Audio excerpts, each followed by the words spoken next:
Are we going to do a song to start? Testing. Can you hear me? Live. Hello, people at home. Hi. Can't talk back, but we can talk to you, which is good. Hello, everyone that has joined us here at Flat Rock. Thanks very much for coming along. Just a sec, sorry. I think you're live now, sorry. That was... Yeah. Yeah. This might be a take two. If you heard take one again, you can tell me if... Put their hands up, they can do that. If you can put your hands up on the... Thanks, Michael. On the webinar platform, if you can put your hands up to say that you can hear me. And Dave? Hi, everybody. I'm Dr. Nick. Okay, so you can all hear me there. Thanks very much. I'll just recap. My name's Jeff. This is Dave from Riverside. I'm the co-owner of Beer Cartel, and we're pretty excited to have you guys here tonight at Flat Rock and at home on your lounges or sofas to join us for what we believe to be a world first, which is live tasting in-home and in-venue. So we've got a couple really cool beers to taste tonight. Before we get into those, I'm just going to do a bit of housekeeping things. The very first one is just a bit of an explanation as to how the idea came about. So about 3 years ago, I was sitting on a beach in Fiji, and I was sunning myself, as you do, because it's Fiji and it's nice and warm. I was having a couple of their Fiji bitters, because that's all there was at the bar. And I thought to myself, how can we actually get more craft beers into people's hands in Australia using technology? So the first thought was to use Skype and Skype brewers into people's homes. But from that, I came back home and realised that Tap House in Darlinghurst were just about to launch their very first Skype session with Brooklyn Brewery, and they kind of stole our thunder on that one. So fast forward about 3 years, and Rich and I were having another chat. So Rich is the other co-owner of Beer Cartel, and he said, well, why don't we use Australia Post and the network we've got with those guys, and we can send people their packs out. And we can then have that sort of pre-planned a few weeks in advance, and then we can actually Skype or go to meeting out to people's homes, and they can just sit at home and they can be anywhere in Australia. And that's how we came about tonight. So thanks very much for joining us. We've tested things out quite a lot with regards to getting the technology to work. So far, so good. But if you do have any technical issues, you can either tweet us at Beer Cartel, or send us an email at events@beercartel.com.au, and we'll try and sort things out for you.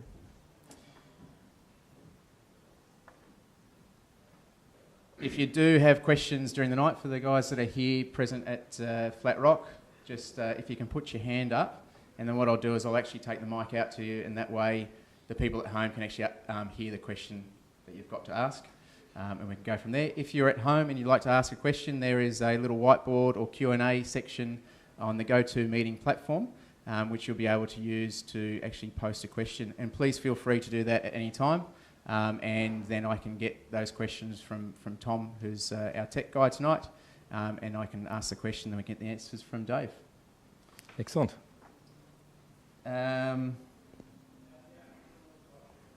Now, if you are using social media, so we've got a couple sort of Twitter handles for you to use. So please feel free to post questions, post photos, either to our Facebook page or your own Facebook page, or out to Twitter. So out to Twitter, it's our Twitter handle at Beer Cartel and at Riverside Brew. And if you want to use the hashtag World First, that'll mean that anyone who's using Twitter can then sort of follow along with the other posts that other people are putting on. So that's at Beer Cartel, at Riverside Brew, and hashtag World First. You can even tag Dave. What's your Twitter handle? I have no idea. At Riverside Brew will do. Is it Dave at Riverside Dave? There you go, Riverside_Dave. So Riverside_Dave. I don't know, I don't use it, I just receive them. And to encourage you to ensure you tweet out and put things out to Facebook and social media, we've got 2 bottles of Riverside 777 double IPA, which is quite a coveted beer. Very rare. Yeah, and so it came onto market in bottled product. Thanks. Probably a couple of weeks ago, and as fast as we got it in store, it went out quite quickly as well. So we've got 2 bottles. We'll pick out 2 winners. One will be for best question, and the other one will be for best photo that you put out to social media. So get on board.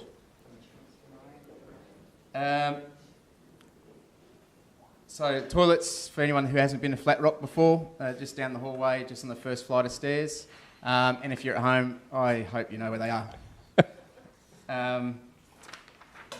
And I just let Dave talk a bit about Riverside. So Riverside's based out in Parramatta, has been going for approximately just on 2 years. Yep. Makes some really good beers, and they hit the ground running quite hard when they launched in 2012.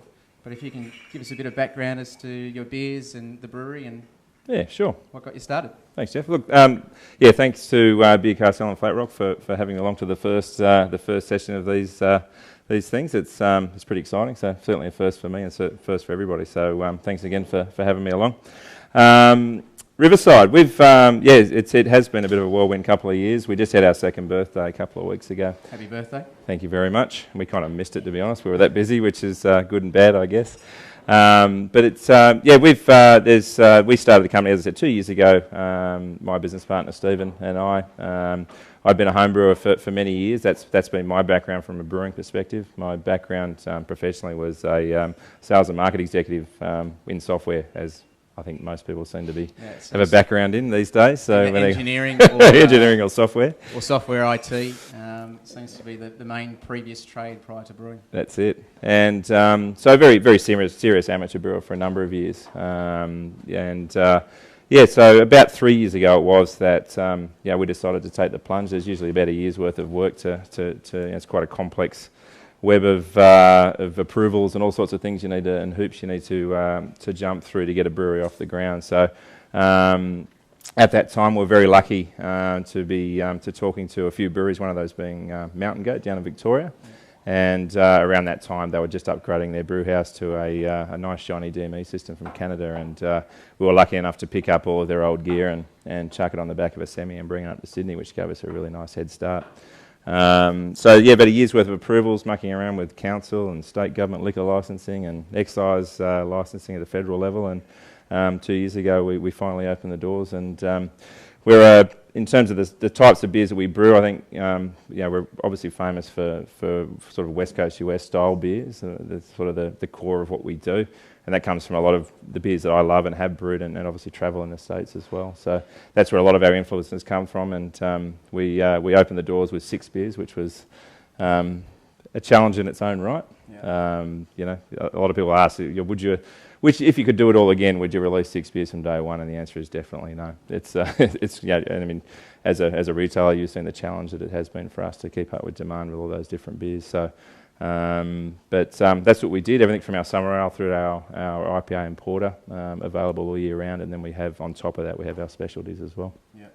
I think one of the first things that I remember about Riverside once they hit the Sydney scene or the Australian scene was that within a couple of months you'd taken out People's Choice Brewery at the Thirlmere Trainworks Beer Festival, which I think was a winter beer festival, was actually a one-off festival because I don't think they're doing it again this year. Yeah, it's unfortunate, and it was really a great festival. I'm sure you'll agree. It was certainly one of the better. We do a lot of them, and it certainly still sticks in my mind as one of the best festivals. And unfortunately, it was not meant to be a one-off, but the Trainworks itself has changed hands, and they had to cancel the second year and subsequent years, which is a shame. But it took out People's Choice. I think we'd been open a month, 6 weeks at that stage, so it was kind of a bit of you release a bunch of beers to market, and you know they're good, and you think you're good, but it's a good confirmation that that we were doing the right thing from the start. So. And I think it's probably I don't know if I imagine other brewers are quite envious. Not so much the challenges as how much you have to brew, but the fact that demand outstrips supply at the moment for your beers. Yeah, we've doubled production twice in the 2 years, so we're brewing effectively 4 times as much beer as we were when we started, and still struggling to keep up. So it certainly has its challenges. One being that I pretty much work 7 days a week, and have to sometimes remind the family who I am. But I'd rather it that way than wondering where all the beer's going to go. That's for sure. And currently have plans for expansion further to keep up with demand? Yeah, we've kind of reached, at the moment we're going to spend the next 6 months or so really focusing on that range, focusing on quality, focusing on getting everything right. We're kind of at that stage where we're ready for the next stage of growth, and we'll probably hit that and do that early next year at this point. We can't grow anywhere any further or bigger where we are now, so we've got, it's full of fermenters and there's not 1 square metre of space left, as I'm sure you've seen down at the brew house. So it actually took me a couple of years to go out to Riverside. Yeah, thanks for that, appreciate it, that's great. It being a little bit further from my home, but once I went out there I could actually get a real good understanding as to why there was a challenge in keeping up with demand, because every nook and cranny in that brewery is being used for either storage of cardboard, packaging, or fermenters, or bottling line. And even the couple oak barrels sitting on top of the cold room, waiting to be tapped or filled at that stage. I'm not quite sure. Tonight we're going to have 4 of the Riverside beers. We're going to have the 55 Pale Ale, the 44 Amber Ale, 77 IPA, and the 88 Porter. And I'm thinking that's the order that we're going to be doing them in, Dave? It sounds about right. Yep. So we're going to start having some of those. At home, you might have actually started pouring yourself some a bit earlier on, but we're going to start with the 55 Pale Ale. So if you haven't popped the top off those ones at the moment, please do so now, and we'll get Dave to just take us through that beer and what inspired it, a bit about how it's brewed, how long it takes to brew, and how it goes in the market. Yeah, well, the 55 certainly is. We have a couple of other beers that aren't here tonight. They're sort of we call our gateway beers, the 69 Summer and the 33 Golden Ale, which still sort of have that American style to them, but just a little bit backed off. We with the judicious use of hops in all of our beers. So the Pale Ale is really the quintessential sort of West Coast US Pale Ale. I should really concentrate now that I know that I remember that I'm on camera that I pour that right. Hopefully that was okay. But essentially, I mean, if we look at, we don't filter our beers to start with. So if we look at the look of the beer, we often people ask us, do you filter your beers? It's we tend to. I think one of the things you said we might talk about is how long we brew, how long it takes to brew, and all that kind of thing. We tend to leave to use time to clear our beers, if you like. So we don't filter and things like that. So we use fermentation tanks. We ferment for a minimum of 2 weeks. And then we transfer to what's called a bright beer tank, which is a settling tank to clear them out and get them nice and clear like this before we keg or bottle. So you'll find them quite clear in the bottle, unless they've been shaken up on the way there, but they should be quite clear in the bottle. A lot of pale ales, particularly over the last couple of years, have sort of lightened off the malt bill a little bit. So we still use quite a nice healthy amount of what we call crystal malt in the malt bill. To ensure that even though we've got lots of hops in here, it is still quite a balanced beer. So we do that with the use of some Munich and some crystal malts in this beer. But essentially, stick your nose in the beer, have a good sniff. Lots and lots of Cascade hops. This is predominantly what we use in this beer. In fact, it's all we use in this beer, which give you lots of those really classic West Coast American hop aromas and flavours. So all that citrus and pine and classic flavours that you get. So we double dry hop this, so we dry hop it twice. So that means after the boil, we're adding hops all the way through the boil. Once we're in the fermenter, we actually dry hop, which is adding hops directly to the fermenter twice during that fermentation process, as well to give you those beautiful hop aromas in the beer as well. And brewing time, in terms of actually from mashing in to bottling? So typical brew days are pretty similar throughout the range. So it's usually a 6 or 7 hour day to mash in, boil, hop, add hops, cool down, all the usual process we go through into the fermenter. And as I said before, we're fermenting usually around 12 to 14 days. The primary fermentation process itself is usually done within about 4 or 5 days. But there's still a lot of work for the yeast to do to clean up the beer and make it as good as it is. So plenty of time in the fermenters. For our bigger beers, it might be a bit longer, up to 3 weeks in the fermenter, but the pale ale's sitting there for about 2 weeks. then we chill down. We chill on the fermenter for a couple of days, into bright beer there for another couple of days, as I said, to clear out because we don't filter, and then we package after that. For us, I think in our shop, the 55 is probably the biggest mover, and it's that and the 77 IPA, which we'll taste a little bit later on, and it's probably reflective, as you said, that sort of the malt bill of a lot of beers has sort of been wound down, and there's a bit of a hop craze going on at the moment with people chasing sort of quite aromatic American style beers, or even other beers made in other parts of the world. Yep. And sort of, I guess, more sort of hop forward and greater amount of bitterness and sort of flavour. Yeah, which is good, but we just tend to leave a bit of malt there to balance it out as well. So, what's everyone think of those beers or this beer? Love it. Good. Quality. Geez, thank God for that. That could have been uncomfortable. Any questions? We're finding the same. Just quickly with the demand for the 55 has really taken off for us as a whole. Probably in the last 6 months, it was a bit of a. I think there's been a lot of focus for us on the 77 and the 44 since we started, and so the 55 sort of lost the limelight there in the first year, and it's taken off to be one of our biggest movers now. So probably one of your biggest challenges will be to so if demand's quite strong and we're kind of in the middle of winter. We've got summer coming up in 5 months' time. The other brewers, such as Stone and Wood, have always struggled around the peak summer periods in terms of being able to provide their most popular beer, which is the Pacific Ale. Yep. Any challenges there that you see coming up in December, January? Yes. We certainly don't have a big decline in winter, but we've got all those beers, so we see sort of shift.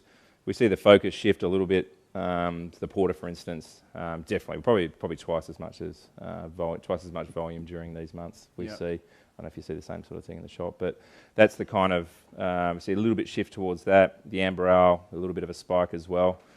Summer ale sort of tags off a little bit, but as we get into, I think into spring, we'll struggle to keep up with the pale, the summer ale, and the golden ale, all of the above. Sorry about that. That's right. Next year when we move, things might change, but until then, we'll struggle. But that's the way it is. And so when you say move, do you mean actually relocating completely to a new site, or just getting a secondary site, or using another brewer's spare capacity within their brewery? Or so we looked at all those different options. There's a number of options out there. Obviously in Australia we've got, and they're pretty much the big three. Do we pick everything up and just go to a bigger space that's going to suit us for the next 5-10 years? Do we shift storage? As you've seen at the brewery, we have all of it because we do everything from brew the beer to bottle it to keg it. That takes up a lot of space, and then you've got the storage of those kegs and cases as well. So do we take storage off-site, which opens up some space for more fermentation space and so on and so forth, or do we contract brew? It's something that certainly, I think the stigma has finally been taken away from that sort of thing. So it's certainly something that we considered. I'm not saying it's something I wanted to do, but it was certainly something we had to lay on the table and say, is that an option for us? Where we are going to go, I think, is probably 2 steps. The first step will be to probably move some of that storage facility off-site, which will give us a bit more room where we are for the next 6 months or so, with a view to moving to a completely new space sometime next year. One of the other things that we want to do, whilst we have the small tasting bar on site there at the brew house, we want a bigger offering to the pub, direct to the public, so a bigger bar space, a full bar facility essentially. So we need more space for that as well. So that's something we want when we move as well. So something along the lines of what Mountain Goat's got down. Yeah, absolutely. We're very good mates with those guys. Dave and I speak quite regularly, and I love what they do from a beer perspective. I love what they've done with the brewery. So that thing really does. I like what they do. So something in that vein, definitely. I had a question over here. I don't know if you want to take any yet or. Do you want to just ask it and then I'll repeat it through the mic?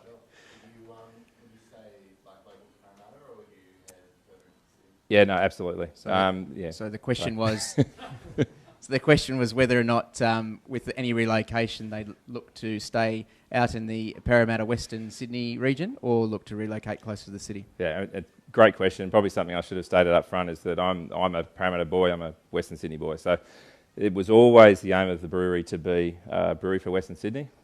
We've still got a long way to go.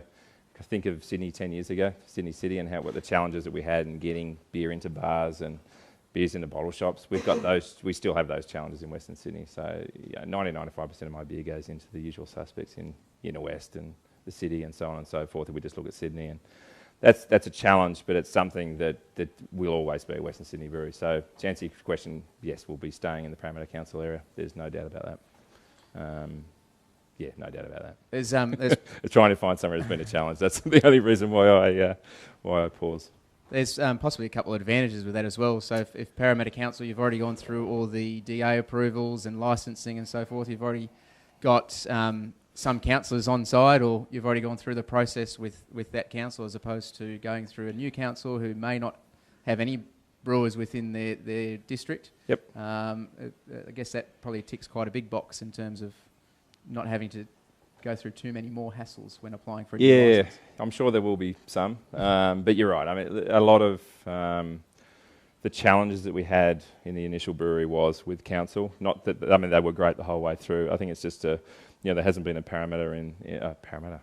a brewery in Parramatta for 100 years. So it's a learning process for the council as well as it was for us. So that process, we would think, would be a little bit quicker this time. And they are inside. They're fantastic guys. The council works with us more now from a business development perspective, and they do all sorts of great things for us. So they come to the brewery, they drink at the tasting bar. So we have a good relationship with Parramatta Council. So I would like to think that things may be a little bit easier next time. Is that drinking before or after meetings? yeah, usually separate. They're pretty good with that. I've got a question from our online participants.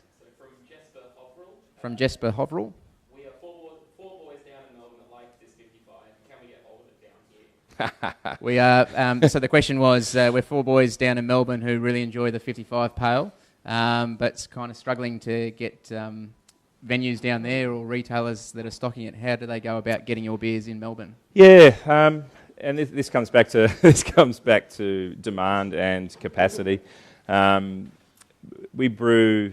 The amount of beer that we can brew pretty much satisfies the market here in Sydney, and then some. Then we're still falling short a little bit. As I said before, we've increased capacity a lot.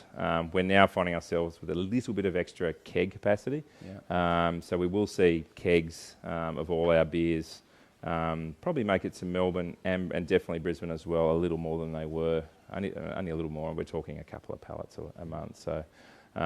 Packaged beer, no, for the immediate future. We're not even probably halfway to satisfying the market here in Sydney. So it's important from a Parramatta local perspective, from a Sydney perspective, that we really need to make sure that we're satisfying the markets here before we. I don't want to be giving beer away to other markets until we're satisfied that we're doing the right thing by our loyal customers that have been with us from day one. Yeah. Do we do that right? To answer your question, so there'll be more kegs coming to Melbourne, and that's already started. We've got a couple more pallets going down in a month's time. But unfortunately, package. The best idea is to talk to people like Beer Cartel who can ship us, who are shipping us Australia-wide. That's the best way to get our beer in package form. Yeah, so all the beers are. We do sell all the beers both in store in our Sydney store in Naremburn. As well as online. Obviously, sometimes we do run out, but that's usually because Dave's run out. It's usually my fault, yes. So unfortunately, it does go back up the line.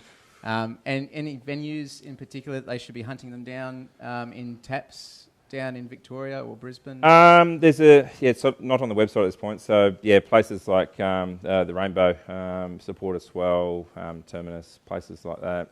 Ale House Project, a few of those sort of in that sort of area are the ones. This is Melbourne. This is Melbourne based, Melbourne based. So they're supporting us there, and that'll grow a little bit as we start to send more beer down. So, fantastic. And Brisbane as well. So we're starting to send beer to Brisbane. I think we've got a few Brisbane people on the call as well. We've got Brisbane, Adelaide. Okay. Got a couple of Sydney people and also Melbourne. So so Brisbane, we've just appointed an agent up there, so we're starting to send a lot more kegs up there as well. Fantastic. And Adelaide, we send a pallet to the Wheatie, once every few months. Yeah, the Wheat Chief seems to get quite a lot of good beers on tap. Yeah, they're great for us. Well. They go through them very quickly. So, particularly they love the IPA down in Adelaide. So. Fantastic. How's everyone going with their beers? Delicious, tick. I think this one was bottled. Certainly the ones here was bottled last week, so it's pretty fresh. Which is usually the case for most of our beers. They tend to ship out pretty quickly. So Yeah, I mean, there's one thing with that we've definitely noticed is that because the demand's quite high and the supply is a bit low, it means that we typically turn over the beers quite quickly, and as a result, there's beers that we usually get are bottled within a couple of weeks prior, or the week of sometimes. yes. And we're sort of either selling it quite fresh, both in store and online. The next, question over here. As far as that goes, I mean, I know there's probably an ideal time to be drinking the beer after it's been bottled. If it is a bit fresh, is that probably not as good as if it's been aged a few weeks, or how does that sit?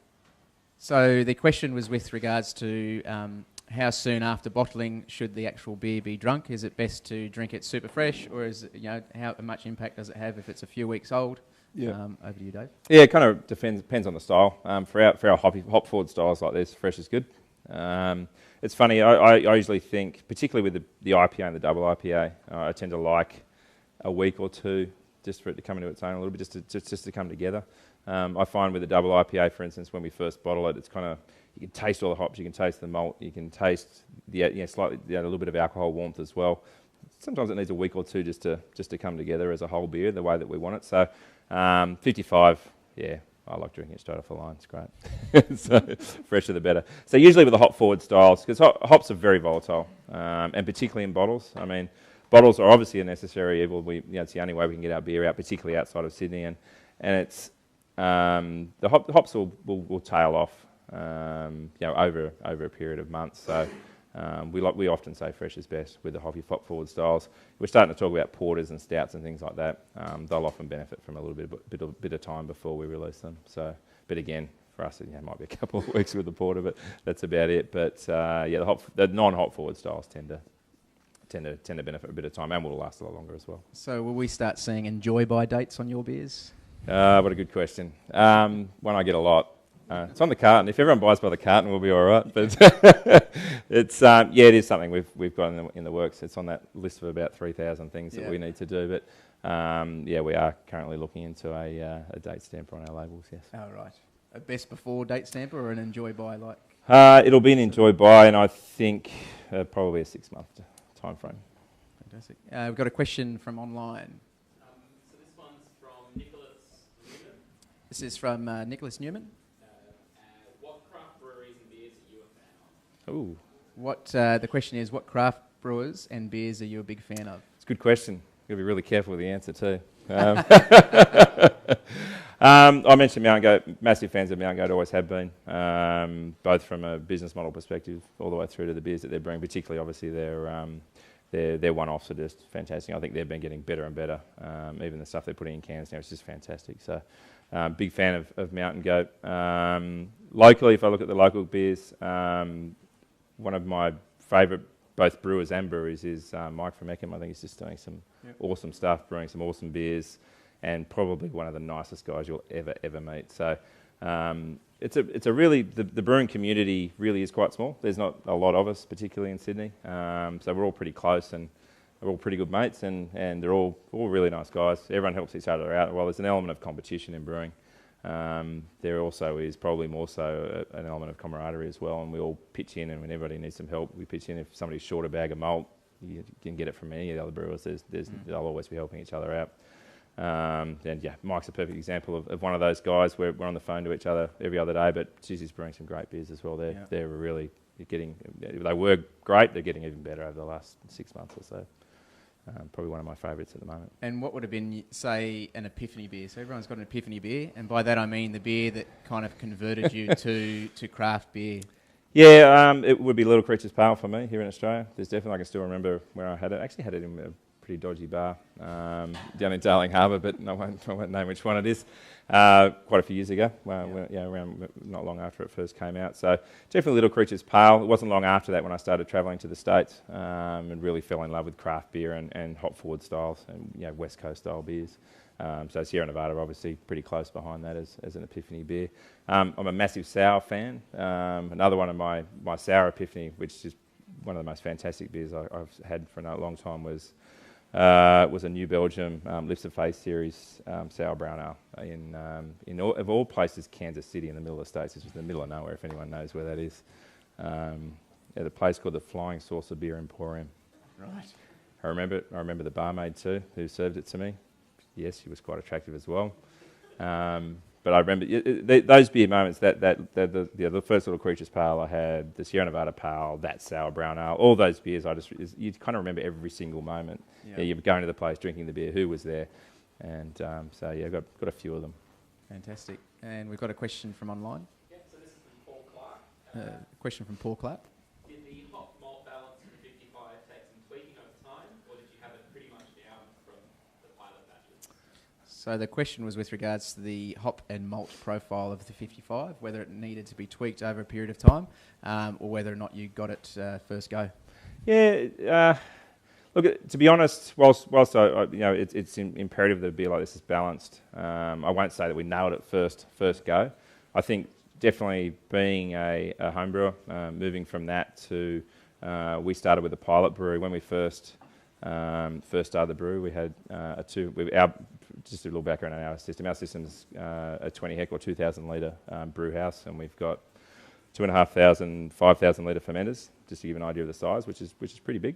But we also had a 200 and still do have a 200 litre pilot brewery. So moving from 50 litres to 200 litres to 2,000 litres, there are certain things change. So yeah, there's some tweaking involved in that. But I think we were pretty close.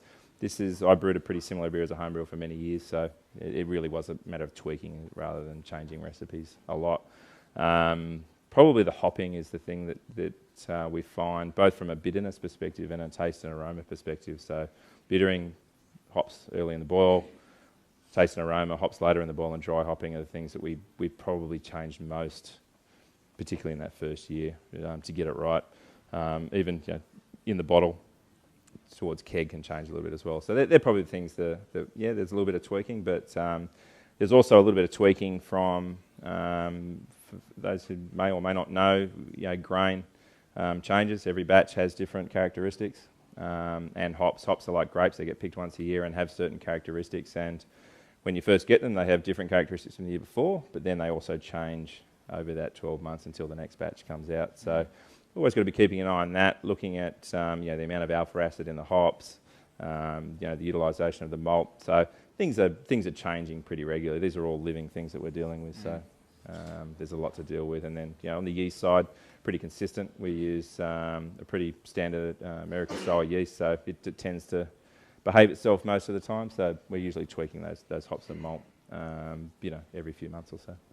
I think it's probably one of the most misunderstood things that I find is, within people that drink beer, is the understanding that your ingredients do change year to year. It's wineries make wine and they've got different harvests each year, and the wines will change and they make vintages out of those grapes. And it's very similar with beer.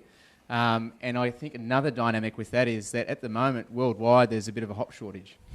Yeah. So the way that the sort of hop buying sort of works is it can be driven a bit on a pecking order. So depending on how long you've been buying for, how big you're willing to sign up for contracts, and some people actually prepay for their hops years in advance.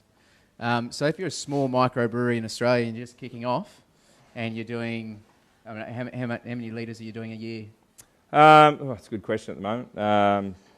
I think we're around, I'm going to be guessing here, about 250,000 litres a year. You don't know, do you? So if you think, you look at me with a blanker face that I've got right now, but so say 250,000 litres a year for Riverside, and you've got someone like Cooper's who are brewing 70 million litres a year. So that gives you a bit of and they have about 4% of the market in Australia, and they're Australia's largest 100% Australian-owned brewery. It put things into perspective in that regards, and then you think of the other big guys, so your Carlton. We use about the same amount of hops as Cooper's, though. So. Oh, yeah, that's probably true. Good point. That's probably a good point. So if you put that in perspective, and then you got the big guys, so your Carltons and your Lions, and then even bigger than that, you've got your multinationals that are brewing, and they can sort of tie up hops years in advance and pay for them up front because they can afford the cash flow. Yep. Tell us about that challenge. Yeah, look, we've been pretty lucky the last couple of years, and we've got a fantastic wholesaler that we use to source our hops from the States. So I think for us, it's more of the challenge is the amount of craft breweries that are popping up in the States. We're up over 3,000 crafties in the States now. So then we're fighting with those, well, our wholesaler is fighting with those guys to get the hops for us. So I've got, I lock in, I try and figure out what hops I'm going to need at the beginning of the year, and I get those locked in. Yep. That changes, but we've been good so far. Last year was good. I think we didn't run out of anything. This year, we're not quite so sure yet. One, because we're using a lot more, but two, because there is a bit more of a shortage, particularly on the hops that we use. Cascades, the Amarillos, those sorts of things, and the Simcoes, all the tough ones that we all use. But so it will be a challenge this year, I think. I think we've managed to lock in what we need, so we should be okay. Next year when we grow again, we'll see how we go. Right. Start signing good so far. Early. Yeah, as I said, we've got a great wholesaler who goes in and bats for us, and as they do for a lot. There's only a couple of suppliers here in Australia, so we're doing. I think most people are doing okay. New Zealand hops, on the other hand, so I don't use New Zealand hops, but most breweries struggle with New Zealand hops to get what they need. They pretty much run out every year in Australia here. So we might get the 44 Amber Ale rolling around to tables, and if you're at home, hope you're enjoying the broadcast. Don't forget to tweet pictures out to Twitter at Beer Cartel. At Riverside Brew and hashtag World First. And don't forget we've got 2 bottles of 777 IPA to give away. So best question and best picture will get a bottle each. Talking about the hops, and so you spoke about hops, only having a couple of suppliers in Australia. Is it very similar worldwide in terms that there's only a couple of suppliers worldwide that sort of dominate the trade, a bit like the diamond trade? Look, I think if you're in the States, I think when you get to a certain size, you start dealing directly with hop suppliers and things like that. I mean, I don't know too much about how the dynamics work over there, but I don't think, they certainly do. I think they do the right things by us. I don't think there's any issues there, but I think there's probably 3 suppliers here. But as I said, with the American hops, we're okay. Australian hops, I think Galaxy. The problem we've got with Galaxy here, the Galaxy hop here in Australia, which is probably the most common US style hop, is there's a massive demand from the States now for that hop as well. So we're going to see probably a little bit of a challenge for the suppliers here to say, well, a bit like my challenges with supplying Sydney, supplying my beer to Sydney and Melbourne. I think the hop suppliers of hops like Galaxy are going to have to make a choice as to how much do I send overseas and how much can I get for that against how much we keep here for the brewers here in Australia. So I think that's going to be a challenge for them, and it'll be interesting to see how that pans out. Yeah, we use a bit of Galaxy as well. So I think a question that we get in our shop is, okay, so if they're running out of hops, why don't they just use something else? And the reality is that hops just aren't interchangeable like that. You get different aromatics. 100%.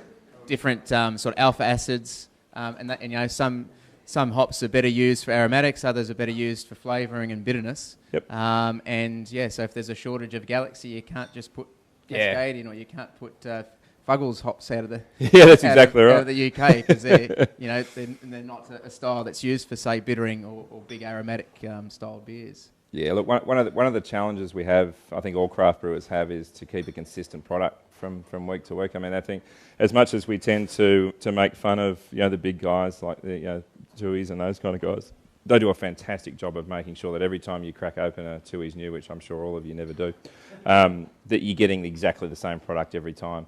So us as craft brewers, even when we've got all the stock that we need, we've still got the challenge of ensuring that beer is, when somebody opens a 55 Pale Ale, they're getting exactly what they got last time. So that's a bit of a challenge. So if we run out, and hops like Galaxy are pretty unique. There's not, there's hops that are similar to, but there's certainly not hops that are the same. So when we do run it, and we've got the same problem with some of our beers, like our IPA, which has a strong focus on Amarillo. It's a really unique hop. There are some that taste like it, but if I was to use a different hop, you'd have a different IPA. So if we run out of that, then we don't brew the beer. So tell us a bit about this beer that we're about to have now. So this is the Amber Ale. Can we just get 2 glasses, Carl, please? The Amber, I guess, is one of 2 beers that were my babies when we first kicked off the brewery, the 44 Amber and the 77 IPA, both styles that I love to drink myself. We decided early as an Amber Ale, we've got a choice. Do we have Amber Ale typically is usually a little lower in alcohol than ours. Perhaps more of the English style, which is more popular with a little less hops. So we decided to go on the large side, which is kind of what we've been known for across our entire range these days. But so we went with what essentially is a West Coast Red Ale, which is a higher alcohol bill. So we're talking about 6.5% beer, which is quite high for an amber. And a very complex malt bill. So I think there's 5 different malts that go into the malt bill. We've got all the sweet crystals, but we've also got quite a lot of roast malt in there, which helps sort of dry out the palate a little bit. So there's a little bit of amber malt, a little bit of chocolate malt, and things that you would find typically in a porter, just in very small quantities. Yeah. So you still get that sort of beautiful amber hue to it, and quite a dark amber hue for this one. And you sort of those chocolates and those sorts of flavours that you in coffee and things like that you would get from a porter are really take just a very back seat. So they're there, but quite subtle and not taking over the beer. And then because it's a West Coast style, then we hop the bejesus out of it. So we treat it like an IPA essentially from a hopping perspective. So this one again a pretty simple hop bill. We use again a lot of Cascade, but also a lot of Centennial, and probably about double the hops that we would use in the 55. So bitter it quite strongly, up to around 50 to 60 IBUs, if that means anything to anybody. So quite strong in terms of bitterness, but also a lot of aromatic hops as well. So a lot late in the boil and a lot dry hopped as well. Sure. So I'll just talk a little bit about what some of the, terminology Dave spoke about then. So malt bill. So effectively, a malt bill is a brewer's terminology for the different types of malts that they might use. So say if you're baking a cake and it required that you had to have, 50% sort of wholemeal flour and 50% plain flour, then that's effectively an equivalent of what your malt bill would be for your cake. Yeah. In this regard, is whether or not you're using sort of crystal malts or chocolate malts or dark roasted malts, whatever it may be. And so you were saying that some of the darker ones you might have 5-10% of each of those. Even less in some of those. And these are just to take that a step further. What you're saying, those darker malts are literally just malts that are roasted darker in the oven longer, if you like, until they get. It's like if you leave a roast in the oven, the longer you leave it, the darker it gets. So it's a very similar thing they do with the malts. So those dark malts are the chocolate malts, which have those beautiful coffee, chocolate, smoke flavours. We just use very, very small amounts just to add, and they'll give you all that colour and all that taste that you want, just in a few percentage points.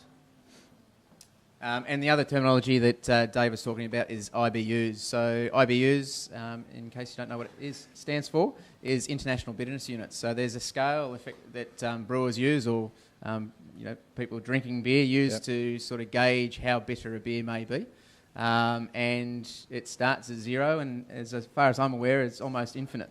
But the palate probably can only register a certain amount, and any time after that, it's you just wreck your palate. It's about 100 IBUs that they reckon the palate can decipher. So over that, you're kind of wasting hops. Yeah. So there are some beers that do go well above 100. So Mikkeller 1000 IBU is rated at having 1,000 international bitterness units. Those styles of beers do go quite well with sort of real fatty foods. So, say with the Mikkeller 1000 IBUs, if you paired it with, say, a really big blue vein cheese, it would go sensationally, because the bitterness sort of cuts through the fattiness of the actual cheese and the creaminess and whatnot. Yep. We've got a question from online. This is a question from James Smith. This is a question from James Sorry, Smith. I don't know that person. Yeah. He's saying he's thoroughly enjoying some pre-beer viner beers and entertainment. And just got one question for you, Dave. Do you feel that going grey has improved your brewing? So the question is that he's currently enjoying a couple of beers at home, and he's just wondering whether or not Dave's shade of hair is improving his brewing style. Yes, well, those who know me well will understand that I didn't have this shade of grey 2 years ago. So is it a stressful business? Absolutely. Thank you for that question, James. And did I hear pre-Beervana? So he is going to Beervana. So am I, James. So look out this weekend. Look, I don't know what else to say about that. I'm certainly not embarrassed, but a little bit cranky perhaps. It's not grey, it's salt and pepper. Salt, thank you. That's, There's a few very good-looking famous actors that have exactly the same. Yeah. Look what you've started, James. that question was whether or not there's a beer that's going to be released called the Silver Fox. No. Fantastic. Where do you go from there? What's everyone think of the 44 Amber Ale? I thought you were about to say, what do you think of my salt and pepper hairstyle? This is G-rated, Dave. It's a bit maltier than normal. Not really. I was just thinking the same. To be honest, I was just thinking the same thing. I think this beer's probably about. I don't know, it's probably about 8 weeks old, I think. So you'll find the hop sort of tail off a little bit, and the maltiness starts to come through. The beauty of a beer like this, same with a porter, same with other things, and even when you let it warm up, you'll find that different flavours will start coming through. And we find the same over time. This ages particularly well. This beer, you'll find that the hop bitterness and the hop aromas and flavours will start to just sort of move aside a little bit, and some of those beautiful malts will come through. We use all English crystals and roast malts in this, so there's just some stunning flavours that we get out of them. And I was just thinking exactly the same thing. I'm really enjoying it. So, as much as I love hops, as everyone knows, I love the malt bill in this beer as well. So ageing is an interesting topic to talk about, and I think there's quite a lot of people that have got opinions about ageing beers. One thing that we've noticed is that sometimes we get IPAs in store and they'll have a 6-month shelf life on it.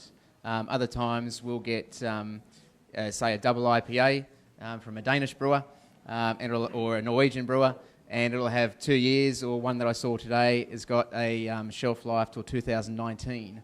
A hoppy style. For a hoppy style double IPA. Yep. So my personal opinion is obviously fresh is best, and I think that a double IPA drunk, or that has been brewed, say, in the last 6 months, and you drink it in 2019, I think that's probably stretching. Yeah. Yes. Well, yeah. The extremes of having a beer age. Obviously, there are certain styles that do lend themselves to aging, so your barley wines and your imperial stouts and so forth. Yep. What's your personal opinion? Yeah, I have some quite strong opinions about it. I 100% agree. I think fresh is best with hoppy forward styles. When you start getting towards triple IPAs, particularly barley wines, perhaps they'll age a little differently. And certainly a barley wine we can age for a few years. Yep. Even though they are they're quite malt forward, but also hop forward as well. But they've got the malt bill to back them up. So, but talking about IPAs and double IPAs, obviously there is no doubt that I believe fresh is best. Yep. That's my opinion. When we talk about our 777, the double IPA in kegs, we make it pretty clear to the bars. I mean, we only have so much of it, and it's not a matter of going to try and sell it. It's a matter of who actually gets it, because it's in pretty high demand. So we ask, and a few brewers do this, we ask that they put it on tap as quickly as possible. Yep. The last thing I want to see is a double IPA stored in the back of a cellar somewhere and then pops out 3 months later. So we want to make sure we get it on tap as quickly as possible. But look, opinions, everybody's got them. But that's certainly the way I feel about my hop forward beers. I think that's the trick, is that if it is a sort of hoppy beer, then try and drink it as fresh as possible. If you do see something 2019, it's probably that the beer, beers will still be very drinkable. Yeah. Then it's just that the flavour profiles and aromatics will have changed. Yeah. For me, it's not the beer that I brewed. Exactly. So I want it out there as quickly as possible. Got a question from online? Yeah. So this one is from Shane Pleasance. This is from Shane Pleasance. What food would you suggest drinking with this style of beer? What's the food that you would recommend, or the meal that you would recommend drinking with your 44 Amber Ale? Yeah. I must say we had a beer dinner last week where it was paired with a whole suckling pig, which talking about moments that you'll always remember, that was certainly one of them. That was just a gorgeous, and it was actually marinated in the amber ale as well. Right. So it's, yeah, Slow I need a moment. So, so it was. Somebody else has lost it over here as well. So yeah, look, that's because you had the suckling pig. So that was fantastic. Normally, I would say again, there is quite a lot of hops there, so you do need to cut through. So you normally lean towards a meaty type dish. Yep. But with all those malts, it really goes well with sort of a char grilled type of meat or a roast or something like that. It tends to go really well. It allows you to cut through some of those big meaty and fatty flavours as well as as well as going with the malt. So that's what I tend to say. But look, there's no hard and fast rules. I think I've been so surprised by some. We do a lot of beer dinners, and sometimes a chef will suggest a dish to go with one of my beers, and I'll think that sounds absolutely horrible, and then I'll have it, and it just blows my mind. So I don't think it's a bit like wine. We've got to have fish with white wine, and we've got to have meat with red. And I think we've got to throw that out the door a little bit, and think a little bit more outside the square. We've had plenty of desserts matched with the amber ale, which have been fantastic. So because we've got those roasty, chocolatey malts, whilst they're back in the background, they come forward a bit when with a great sort of chocolate dessert. So that's worked well as well. So what style of dessert would you pair with the amber? I think a sort of a chocolate-driven dessert works well. Yeah, we've had a couple of those, and it's worked really well. Another question from online. I think online's going to end up winning the 777 with the questions. Come on. So, any questions asked either online or here, go into the entry. Rich is the one that is the adjudicator. His decision's final, and he'll decide who. I'm going to have to review it though, because I can't remember anything. He said he's going to have to review the questions. But your photos and whatnot as well. You can take photos here and either email them through or. We're getting heaps of activity on the Twitter. Richard's saying that we're getting. I've heard of a couple of people that did state they weren't going to be wearing pants because they're sitting on there. So if those guys could not send through photos, that'd be great. Otherwise, I'm getting mine off. Yeah, just belly button up shots if you're doing that. If you're not wearing any pants at home. Another question from online. So there's kind of two quick ones. The first one's just a quick one from Jesper Hovrel again. So another quick question from Jesper Hovrel. He just wanted to, he missed what the IBU was on the 44. What is the IBU on the 44? It's about currently around 60 IBU. Cool. I think, Sorry. And another question. The next question was from Peter Waltman. This is from Peter Waltman. Dave, I heard you mention sours. What beer do you not brew that you would love to do in the future?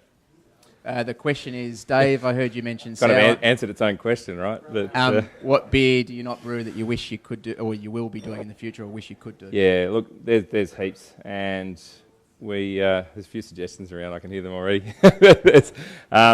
One of the things that we've started to do a lot more over the last few months is we've had a little bit of breathing space to brew some seasonal brews, and we've seen a lot of those come out. Obviously, the 777's been out a couple of times. We brewed our Gabs beer again, which is the double black IPA. We will be releasing. I'm not sure I'm allowed to say this, but bugger it. No, he said he's got better things to do. Apparently, that's Ben, my sales guy. Very passionate about everything I do. We've brewed a 10% whiskey barrel-aged Russian Imperial Stout, which is probably the thing that had been sitting there annoying the hell out of me for the last 2 years that I wanted to brew, so we finally got to do that. Don't ask when it's going to be released because I don't know yet. It's got to be right. So I've actually got a test keg of that sitting there, which I try every day just to make sure. And no, not ready yet. A litre at a time. So I actually almost have finished that 20-litre keg. So there's lots more to go. We were talking earlier about there's an Imperial Brown Ale, which is definitely going to happen. It's a matter of when. Sours. No, not yet. I think that there's a whole lot of thought that needs to go into that, and I need to do it right. But yes, it will happen one day, but it's not anywhere near on the horizon. I mean, I love sour beer. Of course, I want to brew sour beer, but geez, it's hard to brew right, and it needs time, and it needs the right environment, and it needs a whole lot of things that I don't have right now. So But we're trying to do at least one a quarter at the moment, and we'll see more of those come out. We also did a lot of you would have seen, we did a homebrew competition recently. Being my background, it was important for me, and it is always important for me to support the homebrewing community, which I try and do as much as I can. Yep. So the winner of that was a Belgian Tripel, which was an absolutely gorgeous beer, completely blew my mind. So we've just brewed that as well. It's a 9% Belgian triple, so it'll be a little while yet. So that was a home brew comp that Riverside ran 4 weeks ago? Yeah, at least, probably 6 weeks ago, yep. Yep. And you had submissions from Sydney, or did you have it? I think we had a couple from interstate, but mainly from Sydney. It was kind of a local thing. We didn't limit anybody, but it was kind of support our local homebrewers. So it was a massive day. I think we had 40 entries. 34. Okay, close. And the prize was that the beer would then be commercially. Yeah, we brew a commercial batch, which we did just last week. So a fella called Jared Salmon, who's a local home brewer from Baulkham Hills. So the beer was just absolutely stunning. We had a full judging panel. Scotty from Rocks, and was there, and our local New South Wales crafty pint was also there, Nico. So judged it all. Over the day, it was pretty tough judging 34 beers, but we got there. And there were 4 or 5 standout beers, absolutely stunning beers. All of them could all have been commercial. If you bought them in a bottle out of from the shop, you would say these are stunning beers. So we were really blown away by the quality. And was the Belgian Tripel early on in the tasting or later? I can't remember. It was about halfway through, I think, but. It was, just a stunning beer. So, another question from online. Sorry, this is a question from Ben Galanos. Oh God! Tell me not. No, so this is a question from Justin Kentish. There's a question from Justin Kentish. With the problem sourcing hops from overseas, do you think there should be more focus on developing Australian hop breeds to create a distinct Australian flavour? So the question is, with the struggles of getting into international hop varietals, do you think there should be more effort placed on creating, I guess, a local market or more Australian breeds of hops or styles of hops?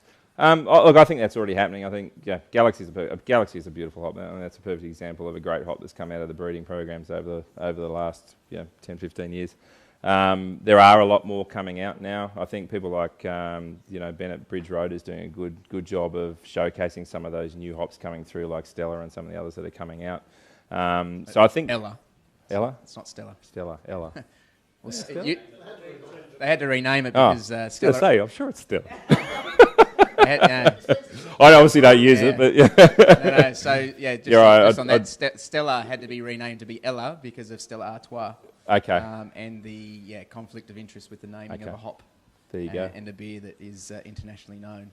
Awesome. So yes, it's now known as Ella. So Ella. So there are some varieties, and there are a lot of new varieties in the pipeline. We're brewing another beer that we'll be brewing before Sydney Craft Beer Week. We wanted to make sure it is an IPA type beer. I won't go into much more detail than that, but we are committed to using all of the Australian varieties of hops in that beer. So I agree. Yes, we need more, and the farms are working on that in Tasmania. So we're looking forward to seeing some of those come through. And I use Galaxy in some of my beers, but I'd love to be using more, and hopefully that'll happen sometime in the near future. Sure. We just had a question from over here. Cool. So this is kind of a two-part question. We were talking about sours before, and you love to brew a sour later down the line. Have you brewed any amazing sours before in your homebrew days? But also, no. No, it's an easy one. The question was whether or not Dave has ever brewed a I have brewed them. beer. Have I brewed amazing ones? No. It's a very tough process. So the first part, no, I've brewed. We did one in the brew house when we first started, when we had a little bit of spare capacity. We did a sour brown ale, which was pretty good. It never got released. We drank it all, but it was pretty good. So I think maybe I'd like to do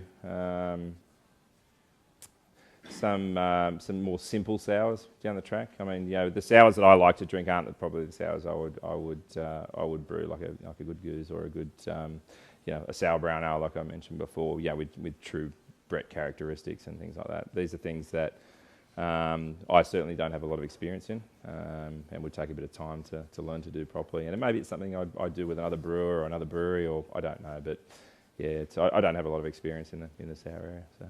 And the second part of the question? The second part of the question is basically what was the best beer that you brewed as a home brewer before you started up Riverside? So what was the best beer that you ever brewed prior to going into commercial brewing at Riverside as a home brewer? My IPA, which is why I started the brewery pretty much. So a 77 IPA, loosely based on the beer that I used to brew. Used to be 8.5% as a home brewer. We had to dial it back a little bit. Question from So this one's a question from Andrew Forrester. question from Andrew Forrester. How do you come up with your beer naming and bottle artwork? Cheers. How do you come up with your beer naming and bottle artwork? It all sort of is all together. One thing when you are starting a brewery, as I mentioned, there was about an hour's worth of approvals and things to go. So you got a little bit of spare time to work on recipes and work on designs and things like that. So one of the first beers we designed the labels for, and the people who do our labels is a company called an agency who are good friends of ours. So. Again, we would never be able to afford this fantastic artwork if we were paying somebody off the street. So we've got a very good mate of ours who runs a company called Adventure in Sydney who helped us out with all of the designs. A lot of these designs are hand drawn, and a lot of work has gone into them. The first one we did was the 69 Summer Ale. When we first started the design work, it was called the Summer of 69. Had the girl in the 60s swimsuit and all that sort of stuff, and we eventually shortened that down to 69 and then sort of started to continue on that trend. The next two beers in the stable were the 55 and the 77 because we're not particularly smart. We just took the alcohol percentage. and then it sort of gets looser and looser as you go down. I don't know if we were getting more and more drunk and thought, that'll do a lot, but we ended up with a 44. It's kind of like a 44 Magnum because it was a US Amber Ale. The 88 and 33, I'd just be making it up if I tried to tell you. I can't remember. Make it up. But it really became, the thing that we were going to do. Our beers were going to be number based, and I think it's worked out really well for us. But the designs themselves, they're absolutely. We still think they're absolutely stunning. I mean, we're just so happy with them. Whilst we have obviously input into the design, we wouldn't have been able to do it without the Adventure guys. They've just done a fantastic job. To be able to, every label has its own unique characteristics, while still being obviously a Riverside label, if you like. So. It's been a lot of work, but really happy with the results. I think we had a question down here. Was there anything that ever disheartened you, and if it did, what did you do to get it over the line to carry on and keep going? The question was whether or not there was anything that sort of disheartened Dave during the process of setting up the brewery, and what he actually did to sort of get over those hurdles and continue Drank a lot on. of beer, yeah. Yes and no. I think it's a pretty bloody exciting process. I mean, at the end of the day, it was hard. I mean, the mountains of paperwork you've got to go through, and it's tough. But at the end of the day, you're opening a brewery, so it's kind of pretty cool too, right? So I mean, I was a suit for 20 years, and I'd had enough, right? I mean, it got to a point where you start hitting, hair starts going a little bit grey, and hitting around, sitting around sort of 40 years old, and you think, well, what do I want to do? What do I love doing? I love brewing, right? I've been brewing for years. I'd love to be able to make a career out of this. So a little bit of prodding, I must admit, both from my wife and from my business partner, Stephen. I think, you can do it. Why don't you give it a go? There's a lot of challenges. I couldn't list them all. But no, I don't think I was ever disheartened. I don't think I ever got to a point where I said, you know what, this is all too hard. We never got anywhere really near that. It was tough because probably the biggest challenge is time as well. I mean, you're working, you're still at your day job. I've got 3 kids, got the family. It's pretty tough. But I don't think we ever got to a point where we thought, what the hell are we doing? Should we have done this? It's the passion is there, and the passion, will hopefully be there till I don't know, die or stop brewing or whatever it is. But it's it's hard work, and it still is now too. I mean, at the end of the day, I'm sitting here 2 years later, I'm working harder than I ever did, either in my entire career or as a brewer. But at the end of the day, you're doing what you love. Yeah, and there's challenge every single day. There's challenges like any business, and some of them can really kick you around a bit. But love what we do. So yeah, I think the other thing is that and Dave touched on this before with regards to the craft beer community, but it's a pretty cool industry to work in. Yep. Like you said, if you run out of, you need a bag of grain or some hops or some growlers or whatever it might be, you typically get a hand from someone else that's in the industry. And I don't think there's many industries like that where the competition is willing to sort of, go out there and allow you to sort of continue being a competitor. Yep. And giving you a hand along the way. Yeah, absolutely. It's and I don't have a professional brewing background, so I've needed a lot of help over, whilst we're setting up, and also, this week I've probably called 2 other professional brewers to ask some questions or whatever else. So there's no way I could have done it without those other brewers as well. Yeah. So, and I'm relying on them every day, and every now and then they call me, but it's such a fantastic industry to work for. So, and if something goes wrong or you're not quite sure what to do, there's a dozen people that are willing to jump up and help you at any particular time. Yeah. So it's pretty cool. And I think you just need to look at the sort of number of collaboration beers that are made. And again, it's 2 effectively competitors in a market that could go out and brew their own beers, yet they come together, use one person's brewing equipment, collaborate and make a beer. And a recent example of that's the Abbey Calabi. So It's a beer that's made by Moondog, Mountain Goat, and Matilda Bay. So Matilda Bay is owned by CUB, one of Australia's largest brewing companies. And then you've got Moondog, which is a micro, and Mountain Goat, which is still considered a micro, but has been around for a decade and been making some great beers, as you touched on before. And I don't think there's many industries where you'd actually have that happening, where you've got... I haven't really heard of many sort of winemakers, for example, who go out and come together and get their grapes from their different sort of vineyards and go into the one winery and make the wine and release it as a collaborative sort of wine. Mm. But in the beer industry, not that it's a dime a dozen, but it is quite a frequent thing that happens. And I think that, again, sort of touches on the fact that it's not everyone's sort of perceived to be a full-on competitor. Yeah, that's right. Question from online. This relates to that. So this is a question from Paul Clark. A question from Paul Clark. Dave, do you enjoy doing collabs?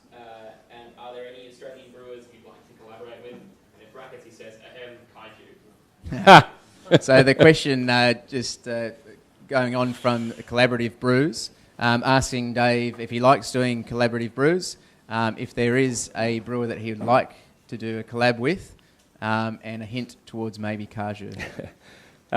Look, yes, I do. I think may have got overdone a little bit over the last couple of years. I think everyone as brewers has sort of stepped back for a little bit and sort of probably not doing as many as we all used to. But I have got one coming up with Mountain Goat, which has kind of been the one that I'd always hoped we could do at some stage. I've got Dave Benighton, the head brewer of Mountain Goat, who brewed on my brewery essentially for over 10 years. So he's coming up to Sydney in a couple of weeks, and we're brewing a beer for Sydney Craft Beer Week. So that's something I've been very excited about, and still am very excited about, and put a lot of time into what we're going to brew and when we're going to do it. I did just a very small collaborative brew with Yeasty Boys from New Zealand last year, which was pretty exciting. And I've loved their beers since, for years, and very exciting for me to have Stu to come into the brewery and brew a small batch of something that we wanted to brew.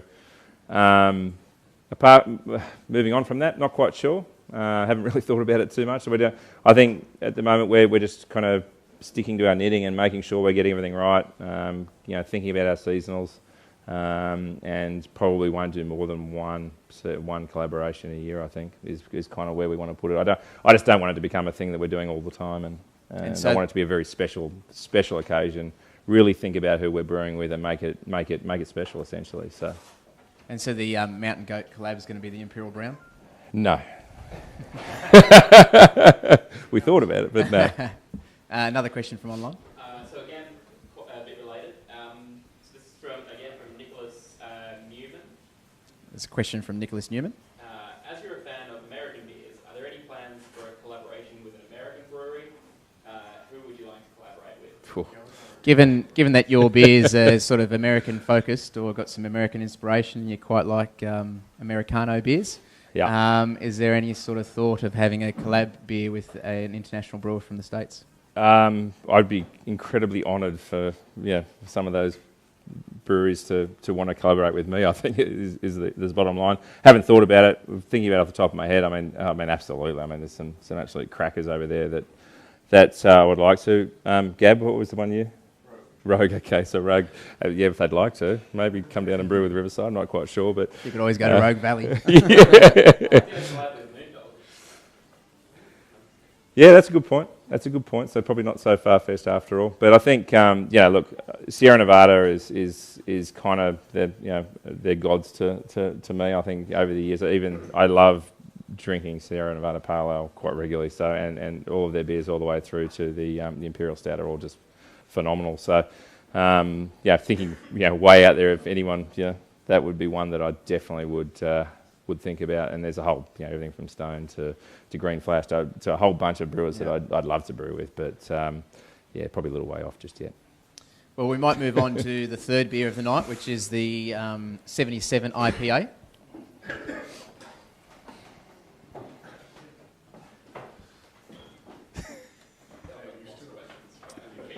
Okay, so don't forget you can keep submitting questions and you can also keep taking photos and sending them out through Twitter. Just put out the hashtag World First and also Twitter handle at Beer Cartel and at Riverside Brew. We've still got those 2 bottles of 777, which I had one about a fortnight ago. I'd kept most of it for all our customers, both online and in store. And then my wife actually walked in and said, "What's that?" And I said, "Oh, that's Dave's 777." She said, "Have you brought a bottle home?" And I said, "Oh, I was keeping it all for our customers." She's like, "Well, you can keep one for yourself." So I took it home and shared it with my wife Claire, and she thoroughly enjoyed it. So, excellent. I hope you did too. Yeah, I did. I did. It was a very, very nice brew.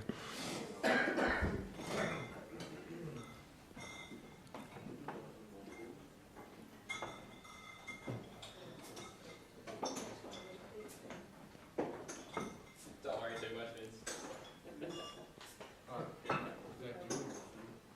No. I think it's going to take me about an hour and a half, 2 hours to get through this without sort of chewing through a conversation. So, Yep, so we've got another question from online. So this is actually kind of two people asked the same question at the same time. So it's 2 people have asked the same question at the same time, so we'll just roll it out once. Drew Sculthorpe and Shane Pleasance. It's Drew Sculforth and Shane Pleasance. Yeah. If I've said that correctly, apologies if I haven't. It's essentially if you could just pass on one piece of advice to people starting out brewing, home brewing, or just what would it be? What would your one piece of advice be? So the question is, if you had some wise words or one piece of advice that you could give to someone who's considering either getting into the commercial brewing or still home brewing at home, what would that one piece of advice be? wow.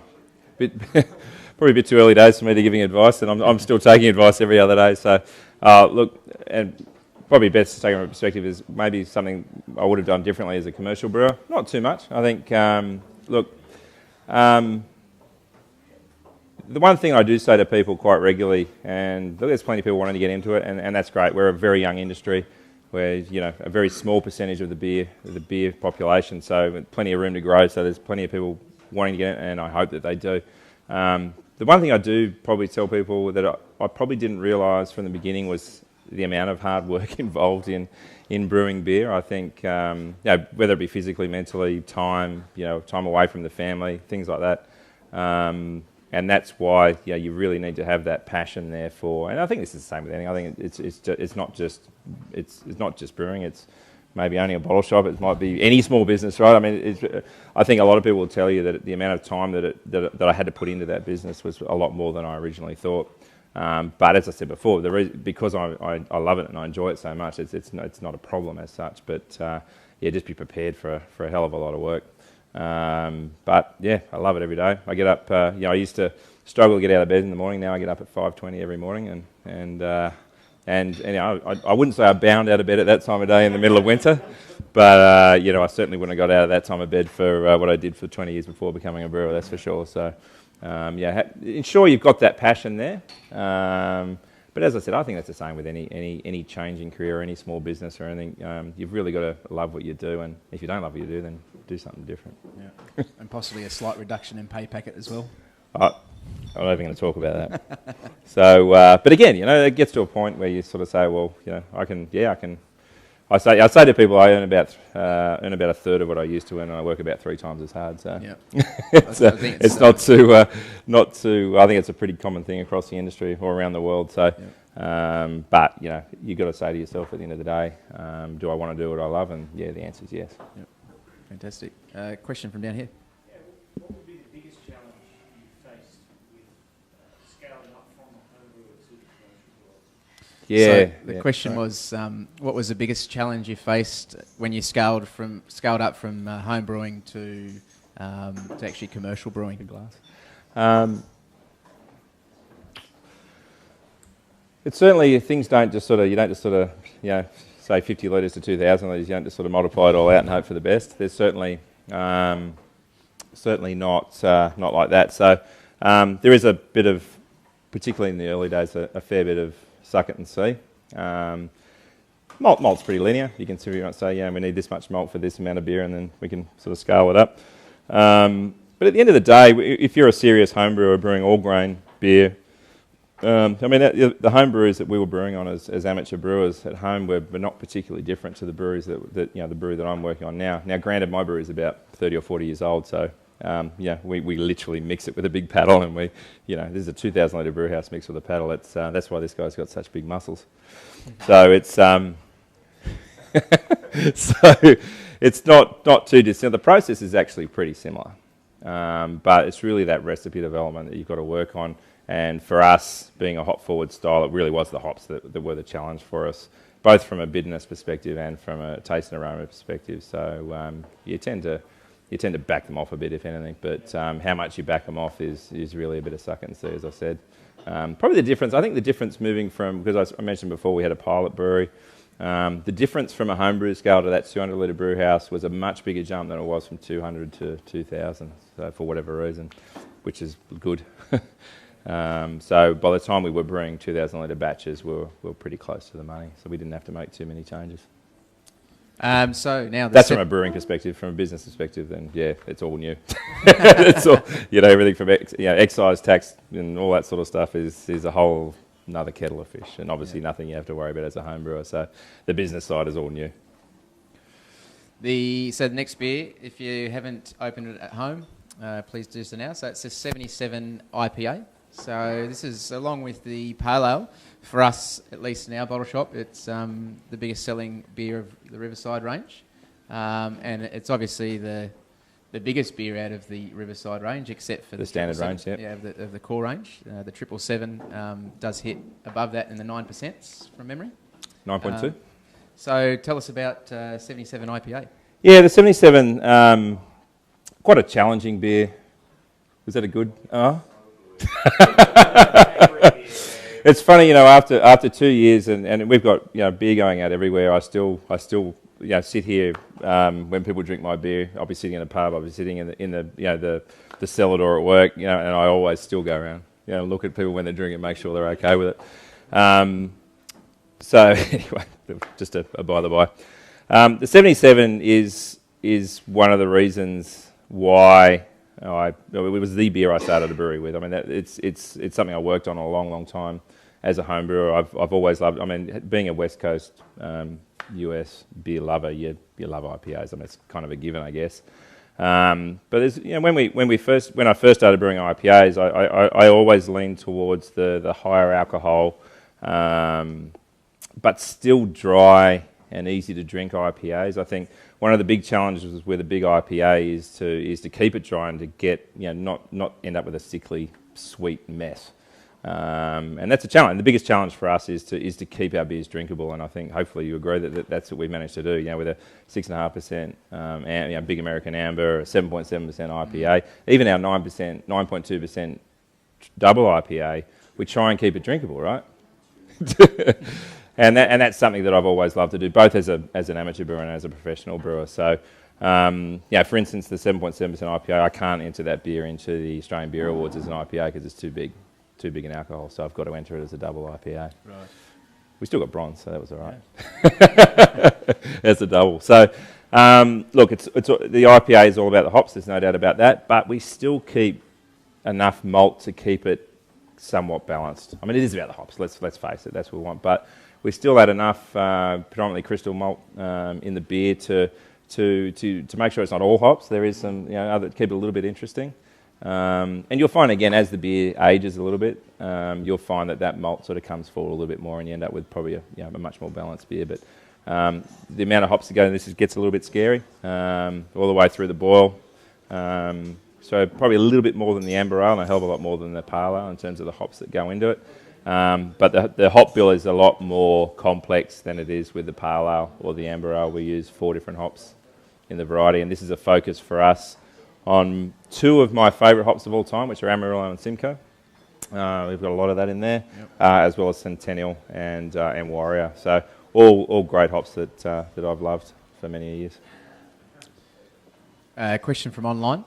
So this is a question from Ben Galanos. Tell me it isn't.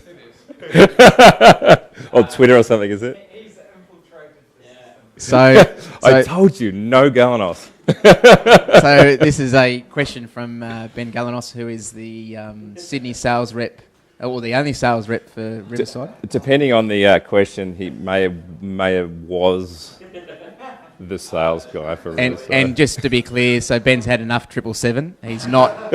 He won't be in the running for the bottle of 777. So it's clearly your Gab's beer's name, Othello's Curse, was a move away from the numbers that your beers are usually called. Who thought of that name? And is it true he came up with the idea for an Imperial Black IPA? Clearly, he is a very intelligent individual and a credit to you. Will you continue with names rather than numbers for your specialty beer names? That's not a bad question. Do you want to repeat it because it's quite long? Yeah, so essentially, Mr. Galanossi, as we know him, and do call him Galanossi. He does love it when you see him around the traps. Please call him Galanossi. He did, so for Gabs this year, last year for Gabs we did, does everyone know what Gabs is before I go on? Great Australian Beer Spectacular, which is a big festival in Melbourne as part of Good Beer Week, where 100 and something breweries around Australia and around the world are invited to brew a one-off beer for the festival. Fantastic stuff. Last year we brewed a breakfast porter, which was a beautiful porter with coffee and maple syrup and smoke malt, and beautiful beer. Really good through the hand pump too. But that was my beer, so the beer that I'd wanted to been playing around with, wanted to brew. This year I said to Ben, this your choice this year. What would you like to brew? And he goes, just a Imperial, double black IPA would be great, thanks. So no. So yep, no problem. I mean, clearly right up my alley and the brewery's alley. So I think we started with a black IPA and they thought, oh bugger it, let's make it a double and push it up to 9%. And called it Othello's Curse, which is Ben's name. And don't ask me why. I'm not going to. Oh, awesome. So it was a hit for us. People loved it. We've brewed it twice since already. Yeah. And before you ask me, are we going to bottle it? Not as yet. Okay. Another question from online. I've got more questions online. Okay. So this one's from Drew Sculthorpe. Question from Drew Sculthorpe. In the brewing world, who do you look up to? Ooh. In the brewing world, who do you actually look up to? Another good question. Look, I'll focus on Australia because that's kind of where as we've said many times now, I've had a lot of help from brewers here. Two brewers that I've had as my mentors pretty much for the last 3 years. Neil Cameron from the Australian is probably, in my opinion, one of the best brewers, or the best brewer in Australia. He's a fantastic brewer, done some great things, knows exactly what's going on. A fantastic beer judge, has a great palate. Just a really great guy. Well. Yeah, exactly. Very, very technical. And got to know Neil pretty well over the last few years. So he's been a real mentor of mine, and everything he says, I take every single word and trust everything that he tells me. He's helped me a lot. And he brews in Western Sydney. And he brews in Western Sydney, So- which is a bonus, right? Which is a bonus. But he's a great guy. Scotty Morgan from Rocks is again, besides being a great bloke most of the time, he's a great mate of mine, and has helped me out a lot. And I think it's great to see someone who has been has just got his own brewery. People don't know Rocks. They've got the beautiful new brew house out at Alexandria, and now that he's got that and had the facilities to get out and brew what he wants to brew, he's brewing some pretty great stuff already. So, but look, I think they're all pretty cool. I mean, there's so many great brewers in Australia. I think we're really lucky. I could talk about the American brewers, but I think we all know who they are. There's some awesome American brewers as well, but I've just been really lucky to get to know and work with some pretty cool ones down here as well. A question from just here. I'm not sure if this already exists, but similar to like how you're on a wine tour, are there any actual sort of beer tours within Sydney? Yes. Brewery? Yep. Yes. Who does that involve? And here's your perfect kind of look. Yeah, there is. So there's a guy. The question? You want to? Oh, sorry. Yeah. Come on, man. Yeah. So the question was, good work. That's that 77 talk. Yeah. Not I noticed talking. you finised it pretty quickly. Yeah, so it's yeah. quite nice. I'll The question good. was whether or not in the Sydney market, if there is brewery tours similar to how you go to the Hunter Valley in New South Wales, and you can have winery tours. Whether or not anyone in Sydney is actually doing any brewery tours and connecting a few of the different breweries in Sydney. Do you want to answer that one, or do you want me? Look, there's a fellow you're probably going to mention Dave's Brewery Tours, who's a really lovely guy. Actually, I've only met him a couple of times. They do some great brewery tours currently in the inner west. There's this little pocket of breweries that are popping up in the inner west, and they're doing brewery tours pretty much every weekend, I understand. Yep. Around the Young Henry's, Rocks sort of circuit there. And he's also going to be, so we've already met with him to start talking about bringing that out to the west. It's probably going to be a bit of a challenge, to be honest. There's not many of us out here. So, maybe the Australian to us and a few other breweries. So, and I think they're also looking at doing one up, now that we're getting a few breweries popping up on the northern beaches there. They're looking at doing a tour up there. But they're the only guys, I think, that are doing it in Sydney. There were a few. There were a couple of others, but, yeah. Probably a couple of years ago, but they seem to have kind of vanished. Can you say their name on this? Or I don't know who it is. So it's actually Dave's Brewery Tours. Dave's Is the name of the Brewery Tours, organisation. Not me. Yeah, so Yeah. so for any brewery tours, it's Dave's Brewery Tours, and it's not this Dave, it's another Dave. A much better looking, and darker head. He organises them. I'm not sure on minimum numbers and whatnot, but from memory, last time I spoke to him, he was running them on Saturdays and Sundays and looking to do them during the week as well, depending on sort of demand and availability and whatnot. And so the Northern Beaches one is looking to go to the new Nomad Brewing company. There's now Modus Operandi, Four Pines, and there's. I think that's the three. That's Yeah, the three. I think they'll do that, and then one back in the cities probably. And then so I think it's something along the lines of getting picked up in the city, going out to do those breweries, and then coming back. And I think you may even finish somewhere like the Royal Albert or something along those lines. So you also get not only just the breweries, but you pop into a cool pub that's doing really good stuff with craft beer. There's a question from the back. From Twitter, but it's actually a person here. All right. So it's a. Who hasn't got the guts to stand up? So it's a Twitter question, but it's been sent by someone who's actually in the room here. So they haven't wanted to put their hand up, but it's all good. Sorry, it's Tim Jobbin Roach. Tim Jobbin Roach. Up the front there. That's it. Is this so you can get the bottle of 777, or is it needs to be? The question is, when is the 666 coming out? The question is, when is the 666 coming out? Yeah, what beer is it, and when is it coming out? Yeah, that's right.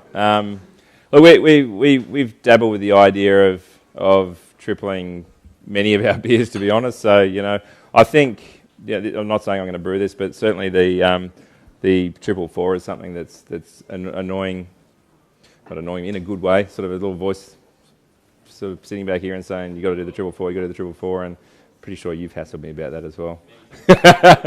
So, yeah, 666, cool number. Depends what beer it'll be. Don't know. Imperial Stout. I haven't named it yet, so. And last year we held an event for Sydney Craft Beer Week, which was with Bridge Road and Moondog, and it was all around blending beers. Do you ever blend your beers? Or have you ever tried blending any of your beers? Well, we did today, right? We did today. Someone in the audience claims to have seen him do it. Really? When? Saturday morning when the roller shutter goes up, he doesn't just blend. Yes, Apparently, they're clean out of the taps. You have a bucket for $5. Yeah, that's right. Apparently, on a Saturday morning, it's a quick lap of the taps in one glass. Yeah. I don't actually drink that. Not while you're looking, anyway. Blending, blending is great. No, we don't do much of it. We did a little bit today. We do periodic sensory analysis on our beers, and we were doing that this morning, and had some glasses. And Gab, who works in the brewery, was doing a lot of it this morning. And is that IPA and Pale Ale this morning? Yeah, all three. And you thought it was pretty good, didn't you? All in the same proportions, or same proportions? No. Bit of mad scientist effort. Didn't want to waste the remainder. So the sensory analysis went quite well. I didn't want to waste any. So. And any blending with any other beers that aren't your own? No, that's not really something I do. I think no, I don't do it at all, to be honest. I drink a beer, trying to get out of it what the brewer was trying to do and what they were brewing, and enjoy it for what it is. So no, I don't do it. I'm not saying it's the wrong thing to do. It's just not something I do. So no. Another question from online. Yeah, so this is from Andrew Molman. Where do you get your inspiration for a new beer? Question is, where do you get your inspiration for a new beer? Yeah, I guess one of Ben Galanos, yeah, clearly. Yeah, look, I think it comes from a lot of different areas, and trying to just say pinpoint this is where I get all my inspiration is not right. But one of the things that we try not to do is what we do, I should say, is commercial calibration. So we get out drinking a lot of everybody else's beer. We drink a lot of beer from the States. Usually when Gab, you've probably seen this, when Gab's running around doing deliveries on a Thursday, he'll come back with a bunch of beers from some of our customers. So it's important that we're drinking other beers. We drink a lot of beers from the West Coast. That's obvious. To see what brewers are doing and get some, we get a lot of inspiration that way. We get some great beers, as you would see every day, I guess. Some awesome beers coming out of the States, and you go, wow, that just works so well. I'd love to do something like that. And usually plants a seed, and then we start thinking about it. We start thinking about how we would do it. I think it's important that all of our Riverside beers have a Riverside, I wouldn't say Riverside flavour to them, but it's sort of they feel like a Riverside beer. I think we managed to do that pretty well. So, does it fit into our stable of beers? Does it fit into the style of beers that we brew, So, but inspiration comes from all different places, usually in the middle of the night, about 3 a.m. Don't sleep much these days. Another question from online. Yeah, so this is from Nicholas Newman again. Another question from Nicholas Newman. Riverside has creative promotion with the Homebrew Comp and this. Is there any other creative projects in the pipeline? Good question. So there's been some creative projects happening. So the Homebrew Comp assisting us with being part of this tonight. Is there any other ideas for any other creative sort of projects that you've got going on? The live sensational podcast we'll be doing is in Cartel. Sorry, I don't remember that one. Yeah. Look, it's going to get life gets pretty busy for us pretty much from here on in. We've got a lot of we're getting into festival season now, so you'll see us around the traps. We try not to do too many, but we end up usually overcommitting ourselves. So you'll see us at a number of festivals around Sydney, leading up to Craft Beer Week, during Craft Beer Week, and after Craft Beer Week. I think we've got something on every single night of Sydney Craft Beer Week. So we're starting to plan for that now. We've got this awesome podcast called Sessionable, which I'm sure you all listen to. Do we have an address for that by any chance? Sessionable.net. Awesome. So I've been part of that before, and in all seriousness, it's a lot of fun. I think podcasts are pretty young here in Australia, and these guys are doing some pretty cool stuff. And keeping it, fun and informative, and not taking yourself too seriously, which I think is important. So they're doing a great job. So I'm taking part in another one of those. I think it's running at the Pump House on Monday night. We're doing the launch of our collaboration beer. We're doing a massive event at the Brew House, which we do once a year as part of Sydney Craft Beer Week, which is a big dinner on the Friday night, which is almost sold out already, which is we're pretty impressed about.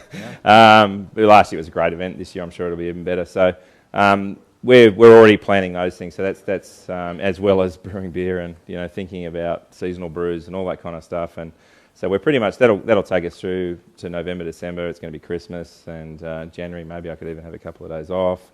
And you could laugh, and you're probably right. So I think the homebrew comp that's something we'd been thinking about for a while, and we're really excited to do, and we'll continue to do that every year. I think it's important to keep those links going with the homebrew community. Other than that, I reckon that's about it. We're going to be probably focusing a little bit more on our cellar door. Who's been down to our cellar door? You? I don't recognise you. You've been to cellar door. Yeah, you go every week. Put your hand up online if you've been to Dave's cellar door. Anyone from interstate that's been to Dave's cellar door? We get quite a few interstate people coming down. I don't think they realise how far Parramatta is, and they get there, it's like they look like a shadow of their former selves. But we want to focus a little bit more on that. I think I mentioned at the start, we've still got a big challenge on our hands to win over Western Sydney and with craft beer. It's not just about winning over Riverside, it's about winning over with craft beer. We've still got a challenge to, we've got taps tied up all over the place, and that's okay. What we're finding though is the local area around Parramatta has really come on board with us, and cellar door is really starting to take off for us. We're getting, we sell a lot of growlers. So we do our growler fills down at the brewery. We sell our bottles and tastings, obviously. We want to probably look at taking that to the next level over the next 6 months. Grow that a little bit more, get more of our locals involved. It's amazing, people from 500 metres up the road, still now 2 years later, still didn't know we were there. Yeah. So I really want to grow that aspect of the brewery, to that local aspect. I said at the start, I'm a Western Sydney boy, I always will be, and so will the brewery. So I really want to grow the local aspect of our brew house, and that's something I want to concentrate over the next 6 months. And so just touching on that with regards to sort of obviously growing and where the market is now, where do you see the Australian market going? Any thoughts on that, or is there any thoughts that you've had with other brewers that you speak to, either say Dave from Dave McCann from down at Mountain Goat, or Mike from Ecom? Dave Benighton, yep. Any thoughts on predictions on what's going to happen with the Australian beer market?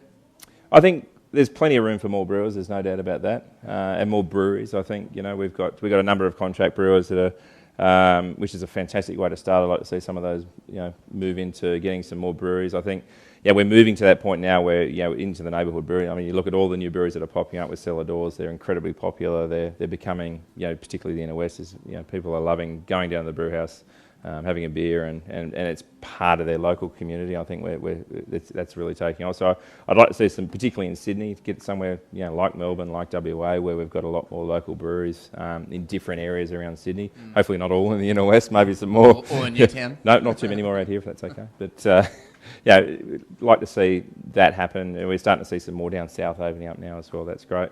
So I think Sydney's got a lot of growth in it. I mean, Australia-wide, we're only a small percentage. We're still 3% or something of the craft beer market. So we got a long way to go. A lot more education and a lot more. We need more bars and more pubs to come on board with moving aside the taps that are. The tap contracts with Tooheys and CUB and move over to craft, and we're seeing that. So I think we're just going to see that sort of continue on a bit longer, and we grow that market somewhere near the US, which is sitting around 10%. I think that's a long way off, but I think they're a pretty good model that we can look at. There's talk in the US now of with 3,000 breweries that maybe they're starting to reach that critical mass, which is probably right, but we're nowhere near that, so we've got a lot of growth to go there. Yeah, I saw some stats the other day that in the US, they've hit 3,000 breweries, which means that the average distance to a brewery from someone's house is 16 miles. Yeah. Which is not very far. So which is kind of cool. Kind of cool in its own right as well. I mean, they're a big country, so. If they're all spread out. No, that's as they stand at the moment. The average stats are now. We're challenged in Australia because I don't think there's many breweries that'll go set up near the Olgas or something along those lines. That's right. So obviously a lot is sort of scattered on the east coast, and a vast proportion of those east coast, either Melbourne, Sydney, or obviously there's quite a lot in WA as well. Yep. Swan Valley and Perth, and then there's a few scattered up in southeast Queensland, and then a couple up even the coast from there, Sunshine Coast and Cairns as well. But I think we'll never get to 16 miles to the nearest brewery. I don't think so. But that's one. The other aspect of it is that's where we're as an industry where we're going. But I think the other aspect is where we're going with beer styles as well. I'm not sure if the question was sort of leaning towards that as well. But that's an interesting one that we're hearing a lot of talk about. Where is beer going? With the US, we've kind of been heading towards these big, massive beers, double IPAs and black IPAs and Imperial Stouts. Where's it going to go next? And that's an interesting question. In the States, we're seeing it tail back around towards session beers again. Yep. We're starting to see a few Australian brewers bring out, session IPAs and all that kind of stuff. So it'll be interesting to see where that goes as well. I don't know the answer to that. I don't think anybody does. Yep. But I think we need to be pretty flexible in the beers, and we're all doing seasonal, so I think we've got some level of flexibility there. But it'll be interesting to see where the demand goes there as well. But where do you think the next? So it's gone from pale ales being very popular to IPAs. What's the next style that you think will hit the big time? Yeah, look, I don't know. I'm hoping it sticks with IPAs and double IPAs, but well, I don't think they're going. In the States, I don't think they're going. They're still the popular styles, but I think you're starting to see some blending of styles as well, like Belgio IPAs and all that kind of stuff. So, but I think session IPAs. You're seeing in the States, we're starting to see things like cream ales and beers like that come back into favour, where particularly during the summer months. So, I don't know. We'll wait and see. It's got a question from down here. How do you balance the needs of a hotbed against, say, the general populace who want something a bit more balanced? So the question is,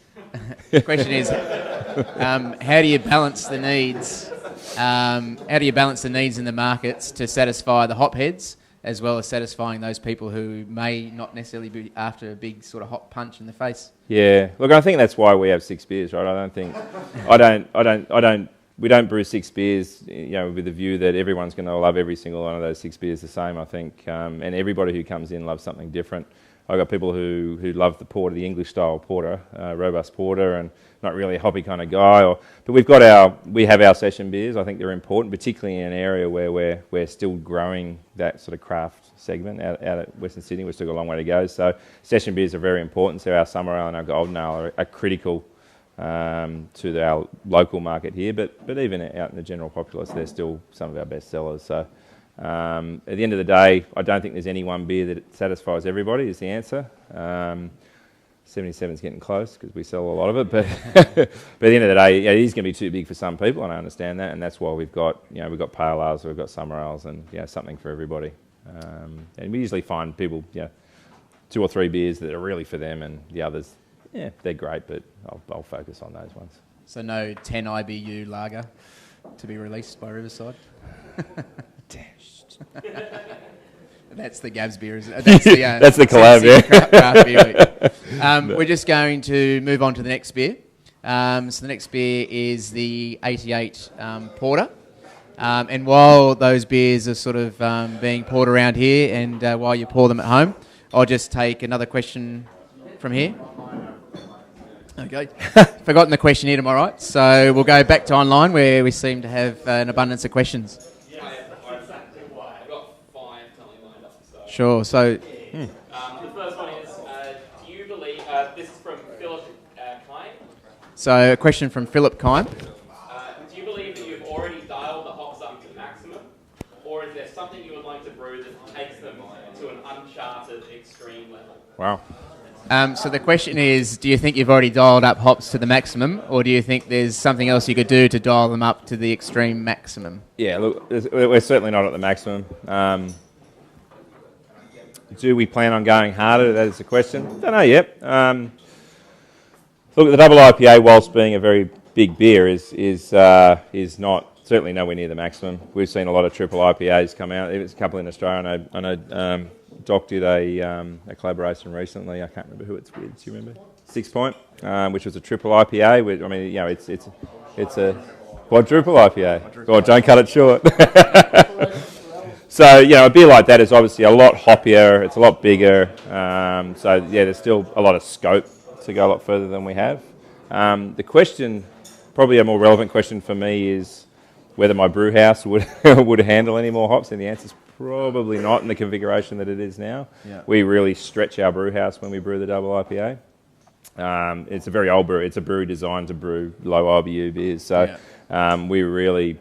I don't think we could do much more. So. Can you elaborate on that? Sorry. Yep. Why is your brew house not designed to do that? Yeah, it's a good question. So the question was, why is the brew house not sort of designed to handle big sort of hoppy beers with lots of hops? A lot of different reasons. The main one is we're with a brew house configuration. You've got various different vessels that you use to brew throughout the brew day. We've got a simple two vessel brew house, which essentially is a kettle and a mash tun, and with no whirlpool. So what a whirlpool means is at the end of the boil, you literally start a big whirlpool either in your kettle or a separate whirlpool vessel to bring all those hops into a cone in the middle so that you can draw the beer off and leave all those hops behind. We don't have that facility, so running off from the kettle into the heat exchanger, which is on the way to the fermenter, is a very, very complex and difficult process for us, and we really push everything to the limit to get the beer out. So that's one reason. Our old fermenters were also quite shallow cone at the bottom. So we couldn't. We were limited in how much hops we could actually literally fit into that cone. Now we've got our big new 5,000 litre fermenters with a very steep cone, so that's helped us brew the double IPA. But from a brew house level, we're pretty limited for those reasons, and a few others. But I just want a new brew house.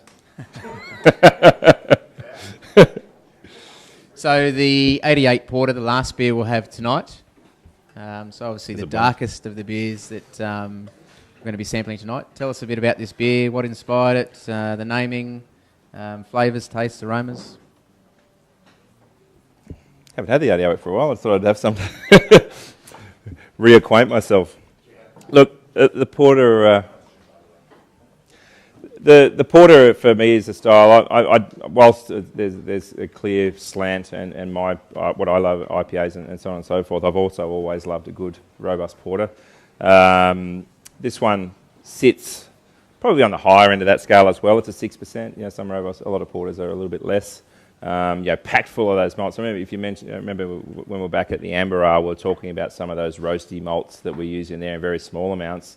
In this beer, we use a lot more of that stuff, particularly those sort of chocolate malts and black malts, which give us the colour, but also those beautiful, big flavours of chocolate and coffee and smoke and all the beautiful stuff that we get out of a good porter. So, for me, it's a beer.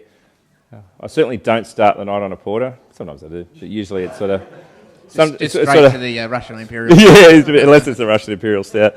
But for me, I just love. If I'm having a few beers at night time, I love starting with an IPA and finishing with a porter. It's just the way that I like to have a few beers, and the perfect sort of, particularly at this time of year, it just ticks all the boxes for me. As I said, we brew it on sort of the higher end of the scale, both in terms of alcohol. We also put quite a lot of hops into this beer, but we use English hops, so this gets away from all the American stuff that we put into most of our beers. We use East Kent Goldings and Fugwell hops, which are English hops, and we use a hell of a lot of them. There's two reasons why we use a lot, because we bitter it pretty high, around 40 IBU, which is big for a porter, but also English hops. The bitterness that we get from the hops, we draw a lot less bitterness. So if you've got X amount of English hops and X amount of American hops, we draw a lot less bitterness out of the English hops, so we need a lot more of them in there. So it's quite a lot of hops that go into this. It looks like we're brewing an IPA almost, the amount of hops that's going into it. But at the end of it, we get a much more sort of not in your face either bitterness or aroma. But when it is fresh, I'm not sure how old this one is, but when it is fresh, straight out of the keg and out of the bottle, you do get quite a lot of that sort of English hop character as well. I think the age on this is probably a month. The last batch you brewed was the end of July. It's been running out the door, so I dare say it's not particularly old. Yeah, I think it's end of June, maybe. Yeah, sounds about right. Yeah. I think you bottled it maybe on the 28th of June, if my memory serves me correct. You probably know better than I do. We were waiting on someone to be able to send it out to customers. So We Sorry, just mate. wanted to. That's all right. We just wanted to ensure the people at home were able to sample your beers. So, Yeah, great. a question from online. Yeah, so this, I think this is from Ben again. And So his question is, it's a pretty good question. So it with the won't current- be Ben. With the current trend towards cans in the market, will Riverside go down this track with a regular range, or perhaps specialty brews in a 500ml can? Wow.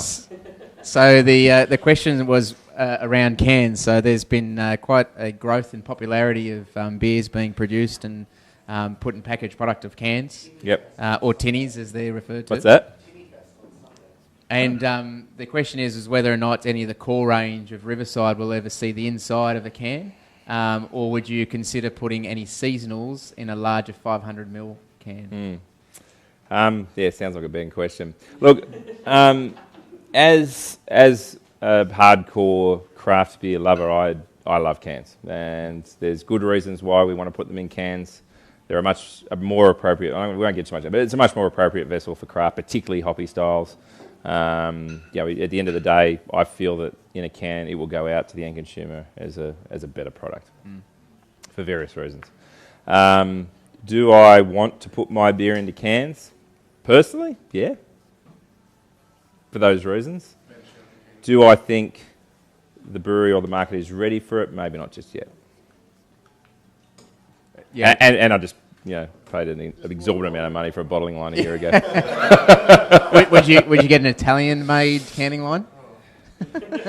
Given the Don't get me angry, Jeff.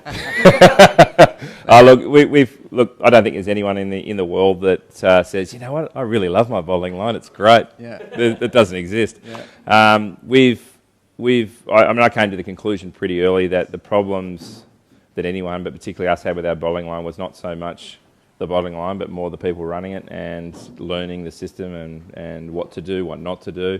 I'm referring to myself. It's okay, Gab. We've got it's humming at the moment.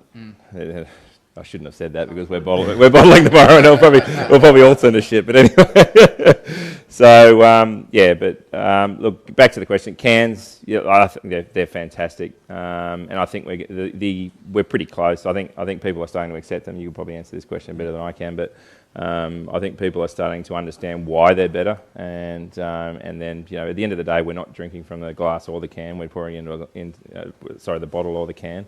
We're pouring into a glass, or we should be.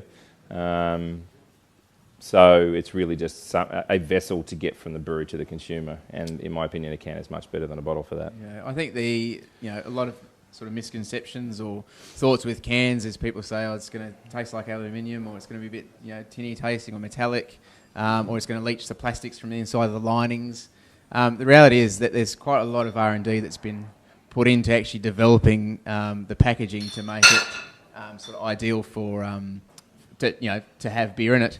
From a logistics perspective, the one great advantage with cans is that they're light. Yep. And they don't break like glass do. So we have a very low breakage rate in the parcels that we send out. But I know that it'd be even lower if all we were sending out was cans. And then the other thing is, so if you can get a pallet of cans from say, Sydney to Melbourne, it might cost you $100, but the same equivalent volume in bottles would probably be a bit more because you've got the weight of the actual bottles themselves. Right. So from that perspective, in terms of logistics, cans are quite favourable as well. Yeah, and a canning line these days is around the same as a bottling line. So if you're a new brewery that can make the decision, I think it's not a cost decision anymore. It's starting to become more of a what do I prefer decision, which is good. Yeah. But they definitely are increasing in popularity. You had a question a little while ago that you've come back to you. We were talking before about kind of different styles of beer and what comes around and goes around and all of the rest of it. Do you think there's room for a completely new style of beer to come around? So the question was, we talked a little bit about previously about new styles of beers that are sort of coming and going. So pale ales, IPAs. What's the next one? Big question mark. Do you think that there's a style that is yet to be invented? Oh, I'm sure there is. Is there room for one? Yeah, absolutely. What we're seeing, I think I mentioned before, what we're seeing is more melding of styles that's happening, or extensions of styles that's happening. We're seeing, quadruple IPAs. We're coming from an IPA and getting bigger and bigger and bigger. We're seeing melding of styles like Belgian and IPAs coming together. New styles, yeah, I don't know. I guess so. I haven't really thought about it too much, but I'd like to think so. I mean, at the end of the day, we've got the one big thing that we've got is, say over wine, is that we've got hundreds of different malts. We've got hundreds of different hops. We've got hundreds of different yeasts now. We can play with the water to make it do certain things as well. At the end of the day, you might think we've only got 4 ingredients, but we've probably got millions of different options to bring all those things together. So, yeah, absolutely, there's room for more, and I think there needs to be.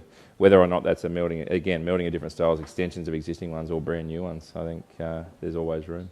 There's also... Or bring up the old styles that haven't been brewed for 200 years, Yeah. No, sorry. No, look, I think we've got... one thing I've always believed as a brewery is you've got to get...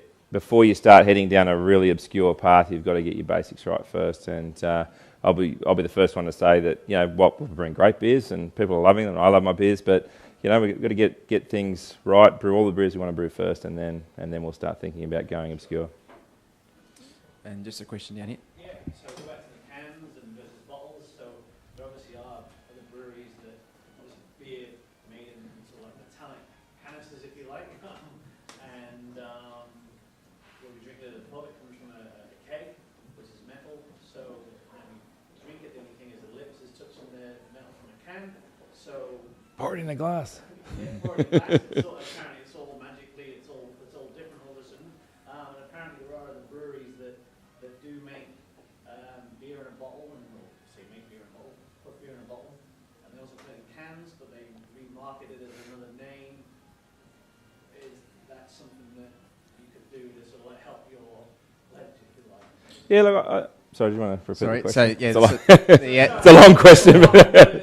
The question was around cans versus bottles, and how some breweries may release the same beer that they put in a bottle, they place it in a can, they effectively put it under a different name. And is there any thought to doing that? So having the same beer, just 2 different packaging, 2 different labels with the Riverside beers? Yeah, look, I'm not... Yeah, there is, and I think... a little bit different to that, but I think the Mountain Goat Boys do this particularly well, that they've got a particular style of beer that they've put in cans. More referring to the summer, they do 2 beers in cans as seasonals, but in summer they do their Summer Ale, which is a gorgeous smashable beer. That is probably one of the best session beers that I tasted last summer. It was just fantastic. And it's in a can for a particular reason, because it's made for camping, it's made for beer festivals, music festivals, for all sorts of different situations, and it just fits extremely well. And they don't even think about putting that in bottles, but they'll put their other specialties in bottles and things like that. Putting the same beer in bottles and cans, maybe. Apparently that does happen. I'm not really aware of it, but Do you mean? Do you mean it Probably not. Do you mean it happens in terms of it gets rebranded and then it's effectively someone else's brand? It's not being sold under the breweries. Apparently, according to the Cooper's tour, they make the same beer in a can that they do in a bottle. The Dr. Tim's. Yeah. The Dr. Tim's is the pale ale in a can. Pale ale. Oh, I don't know. So it's the green label in a can. Okay. So I didn't want to So apparently Dr. Tim's, which is made by Coopers, and that's the Dr. Tim's is in a can, is the same as their straight pale ale. Okay. So There you go. cricket and wherever else, but they sell it in a can. Because They actually name it something different. But they sell it in a can because they believe it tarnishes the brand of the pale ale, which is the everyone knows as Coopers as, because if you put it in a can, it takes it away. It takes away from the Yeah. Okay. That's interesting. yeah, so the comment is that the reason why Coopers may do this is to effectively not tarnish the Coopers Green or the Coopers Pale Ale brand when they put it into a can, so they relabel it as Dr. Tim's. Okay. I suppose, if you're into the old tradition of rolling a bottle, that's a bit different to rolling a Which is a a whole can. nother conversation in its own right. Exactly. So maybe that's another reason, because it doesn't really have quite the same feel if you're rolling a tinny rather than the bottle of Coopers. Yeah. So I hadn't heard that before, but yeah. 100% true. Okay, so that's from the brewery during the Oh, brewery there you tour. go. There you go, fantastic. I've never. I don't think I've even seen the Dr. Tim's can, let alone tasted it. But do you have that? I'll give it a go. No, apparently the Royal Albert has it in Sydney. I haven't. Well, they've been hitting they've been really hitting the cans thing for the last few weeks. Yeah. So Another question from online. So this is from Joel Betts. Quick question. A question from Joel Betts. Can I buy kegs of your beer for home use? Can I buy... This is not for me personally, this is for Joel. Can Joel buy kegs of your beer for home use or home consumption? this is a question fraught with danger. I'll take that back a step. We get a lot of home brewers coming and asking if they can have their kegs filled, and that's a definite no-no for a number of different reasons. Yes, the answer is yes, essentially. When we first started, we used to provide pouring facilities and all for parties and all sorts of different things. It's typical for a new business, really, I guess, taking business where you can get it. These days, we tend to steer away from that. So if somebody has their own pouring facilities, then yeah, we have a retail facility to provide kegs from the brewery. Yes. Yeah, I mean, we had considered doing that ourselves as well in terms of sort of on-selling, having beers that we source, much the same as we source bottled beer, but having it in sort of keg format. And we decided to steer away from that because we never quite knew what the setup was. Yeah. So then having people saying, "Oh, it's not pouring properly; it's crap beer," correct. and then it may tarnish your brand or another brewer's brand. But the reality is, it may be the setup that the person's using is not set up correctly.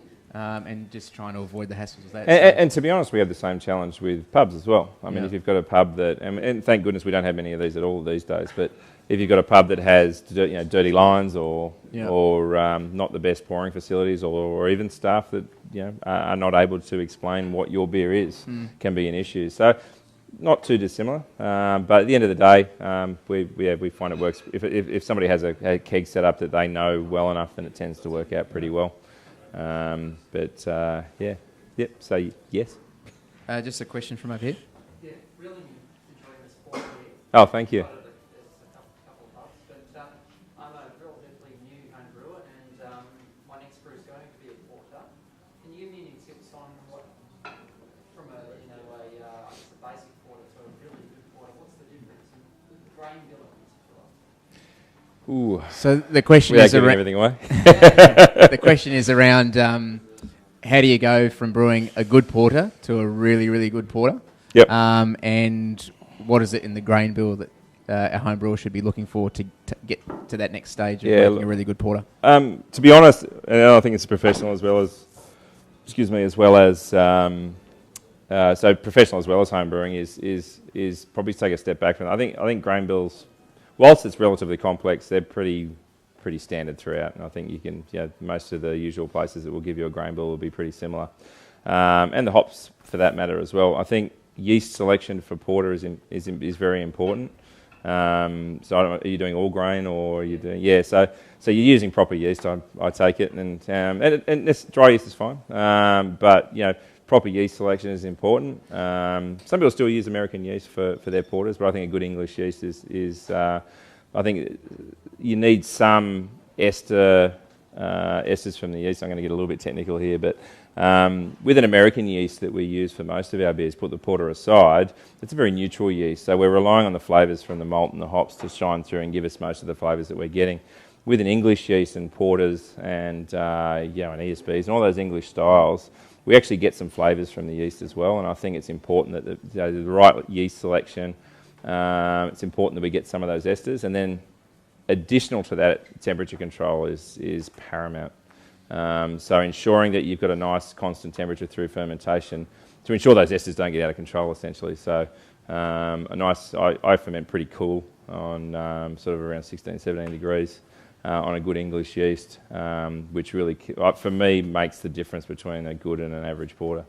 But malt bill, make sure you got your chocolate malts in there, a little bit of black malt and whatever else. I mean, you can play around with that to see what you like, but for me, it's about yeast and temperature control are the two things that you need to keep an eye on. I can talk to you more about that later if you like. Wax lyrical for hours. Question from Michael over here. Talking about yeast selection for porters and temperature control, are you using a lager yeast or an ale yeast? For the porter? Oh, definitely an ale yeast, yeah. So, Okay, so interesting question. Are you using it? Yeah. So the question was, are you using an ale yeast or a lager yeast for your porter? Yeah, ale yeast. Essentially, we use ale yeast for all of our beers, but so it's an English, pretty standard English ale yeast. And the reason for your interesting question, just quietly. I'm not sure why you're asking that. So,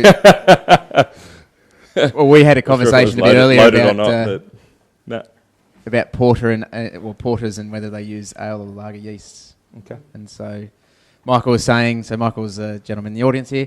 He was saying that they use lager yeasts and porters generally, as opposed to ale yeasts.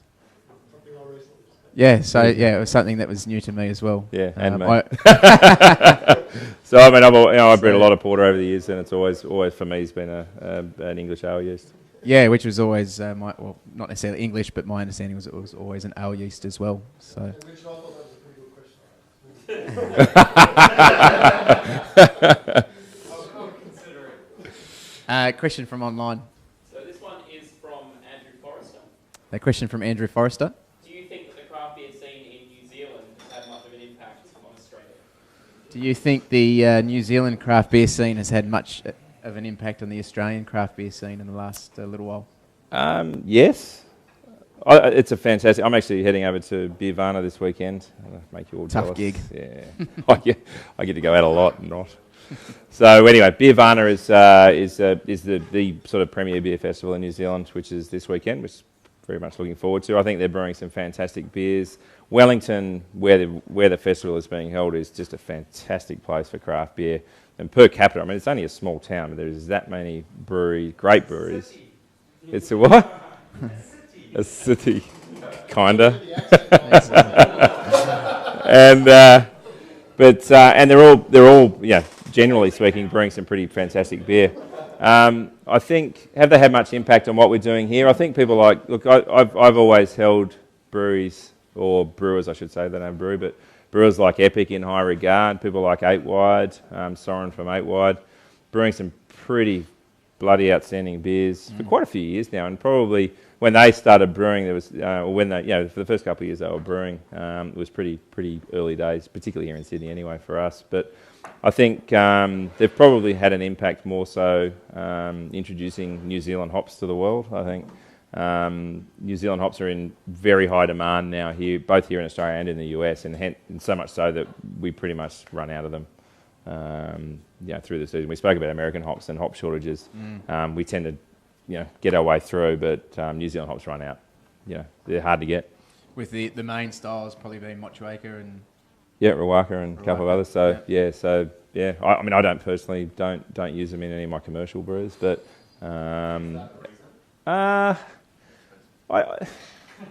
The question was whether or not that was the reason Dave doesn't use them. Yeah. Because they run out. Yes and no. I think, I mean, I've just always, the hops that I use, I've always used American hops. So to be honest, I haven't had a lot of experience with New Zealand hops. Some of my specialties, obviously the beer I did with Yeasty Boys, we used New Zealand hops, and I really enjoyed brewing with them. But it's certainly in the back of my mind as we think about new brews is to, specialties are all right, because you're only going to do it once and you might not need to worry about it again. But if I was to do a new beer in our permanent range that used New Zealand hops, it certainly would worry me, yeah. Online question? So this one's from Nick Osolowski, I think. Nico, yep. This is from Nick from Crafty Pint. Yeah. So you have session beers, but would you consider brewing a genuine light beer, double mid-strength IPA perhaps? Double mid-strength. If you didn't tell me who that was, it was either going to be Nico or Ben Galanos. So,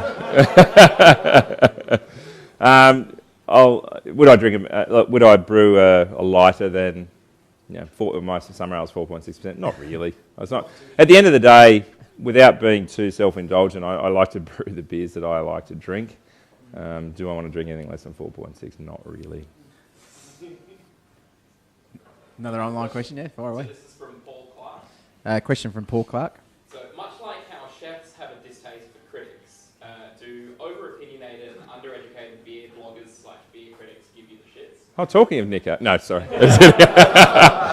You know I didn't mean that, Nick.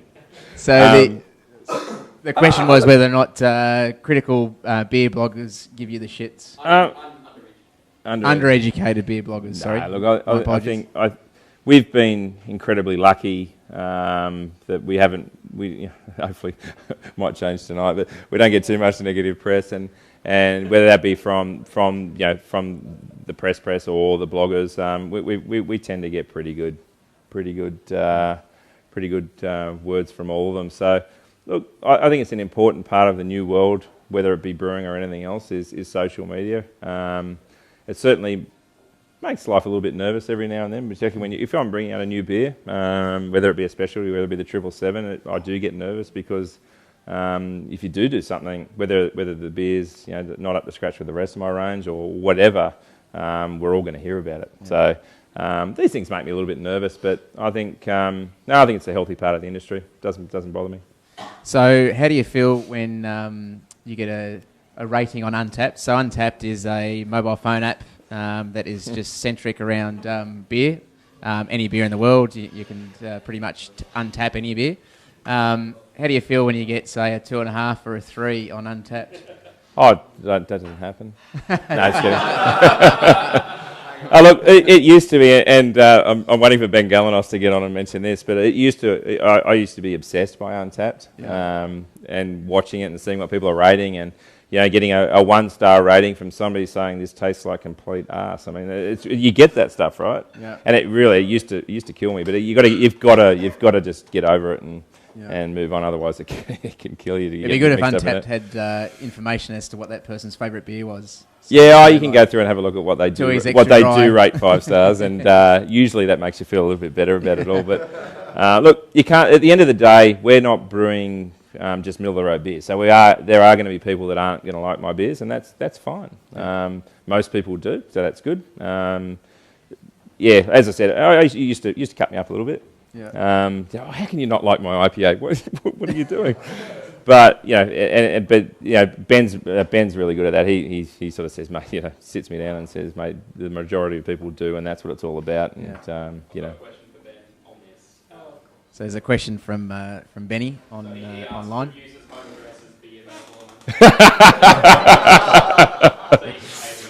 I think what he's missing there is the kneecapping bit, but So the question was whether or not Untapped users' home addresses should be on there. Well, if they use Foursquare and they put their location settings on, yes, that's right. We'll hunt them down. You can get pretty close. Look. At the end of the day, it's everyone. We can't please everybody, and these, it still hurts. I'd love everyone to love everything we do, but it's not going to happen. So I think the general rule of thumb is if you can please 95% of people. You're doing maybe a bit less than that, well. but 90% of people, you're doing pretty well. So you're always going to have some. That's right. Some people who are dislikers, unfortunately. And some of those people may be beer bloggers, and so be it. Everyone's entitled to their opinion, and that's what the modern sort of technology thing is all about. You can have your opinion, and you can let everyone know about it. So that's fine by me. Yeah, and also, I mean, the industry as well. So we're not just selling, widgets or making widgets. They're not all the same, and they're designed to be somewhat subjective. So something that you might like, another person might hate. And 100%. I'll be quite often on Untapped. I use it a little bit, and logging a beer and giving it 4.5 stars, and the guy before me gave it 1. It's just the way life is. Same as anything. Another question from online. This is the last one about the list. All right. So this is from Nicholas Newman again. A question from Nicholas Newman. Do you still homebrew, or has the attention shifted to Riverside? Good question. No, I don't. So the question was, do you still homebrew? Getting ahead of myself. Do you still homebrew, or have you completely shifted all your attention to Riverside and commercial brewing? Yeah, look, the answer is no, I don't homebrew, but only because I don't know how I could find 6 or 7 hours in my life to be able to do it. Do I want to? Absolutely. And this is something, actually, in the last few months, it's something that's been sort of niggling at me a little bit. I would like to start homebrewing again. I know. So I'd love to. And it's a really great way of, if you're thinking of new beers, you're thinking of new styles, you're thinking of new things, homebrewing is a great way to start playing around with things rather than playing around with 2,000 litres of beer. It's a bit easier playing around with. Pilot system, haven't you? Somewhere in there. Even then, it's 200 litres. But I think it'd be a nice way just to play around a little bit and probably not take it as seriously as you need to with a commercial brew. So, I've been playing around with the idea of getting what's called a Brewmeister, which is a sort of an all-in-one brewing system that I can just pull out and brew out every now and then. I have the funny feeling of just sit in the garage and gather dust. I was about to say you need to find some room in the brewery for that. If you have to take it home. Yeah, so I'm wondering what my missus would think if I'm never home as it is, and if I came home and brewed one afternoon, I think I may have to get a divorce. You do it Saturday mornings at the netball. Yeah, that's right. Take it with me. Yeah, netball people would love that too. They already think I'm an alcoholic. Question down here. Question like George's marvelous medicine. Is there anything that you've never brewed that you've never kind of been able to recreate? The question was, have you ever brewed anything that you didn't write the recipe down for and you haven't been able to recreate? No, I'm pretty stringent with that sort of stuff for that exact reason. Even minor tweaks. As I said, we need to do minor tweaks sometimes because of ingredients or we think it may improve. But everything I've ever done, even as a home brewer, has been written down. I think it's imperative. The last thing you want to do is brew an absolute cracker and not remember how you did it. So, never had that. Look, I know plenty of home brewers that don't write things. I'm not looking at you for any particular reason. But I know plenty of home brewers, and I've heard it time and time again, is I can't remember what I put in this beer, and it kills me. I'd hate that. So, no. There's no Holy Grail out there for you. In terms of... Chasing big Am I chasing anything? Oh, no, look, not really. No. I'm happy with what, in terms of the styles that we're brewing now, I'm happy with those. The 777 was a bit of a mission for me to nail a good double IPA, which I think we've done.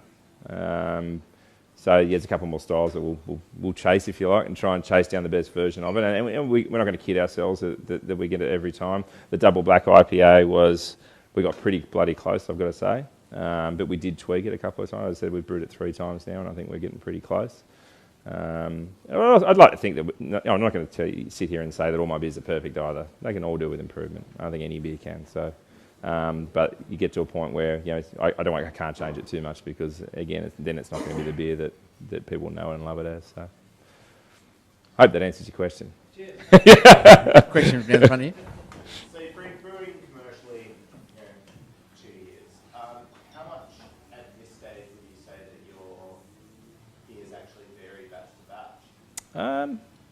So the question was that you've been brewing for a couple of years now. How much would you say they actually vary from batch to batch? Yeah, look, and this is probably a better question for you guys, but I think one of the things that we've become well known for is very little variation between batches. It's an important thing. It actually is a really important thing for me. I think most of the tweaks are to ensure that things stay the same rather than to make it different. So, but yeah, it's inherently you're going to get small changes between batches, and sometimes sometimes I'll brew a batch and I'll go, wow, we nailed that one. That is just exactly what I try and brew every time, and it's a little bit more like it should be than the other batches are. But these are things that most people wouldn't even probably notice. So we pride ourselves on having pretty consistent beer.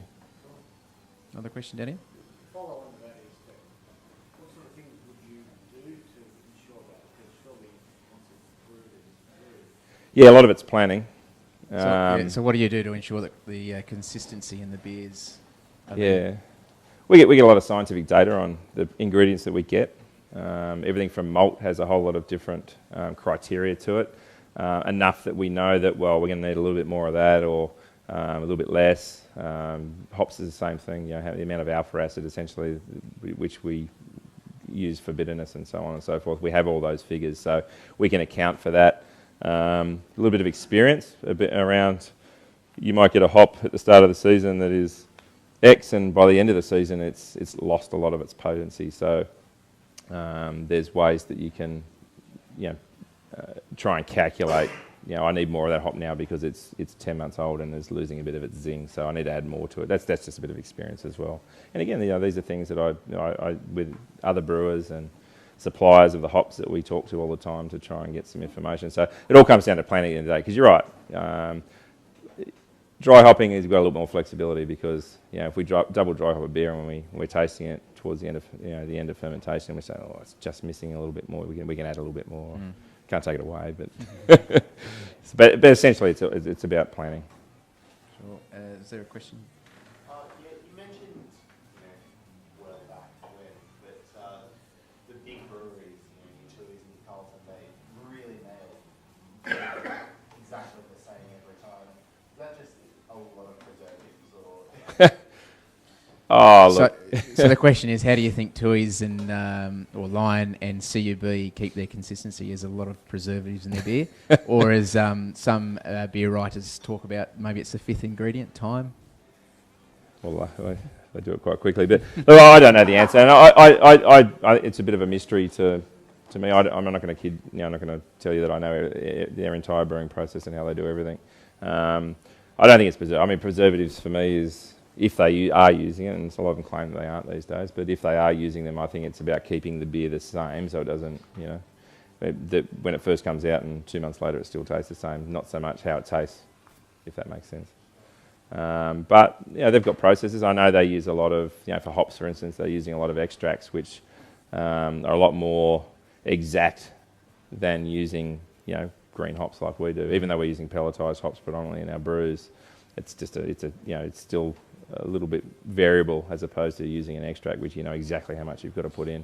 With the extracts, you can actually kind of water them down or make them more concentrate, can't you? Yeah, we could do that as well. If we've got a beer that, at the end of the day, if you've got a big enough brewery and you've got a batch that's too bitter, you can brew another batch that is less bitter and bring it together and blend them together, which is not uncommon in some breweries. So that kind of goes back to the thing you were saying before. If you do find that you've brewed something that's not right, you might say, well, it's actually got about 10 IBUs more than we normally would. You could brew another beer that's a little less and blend them.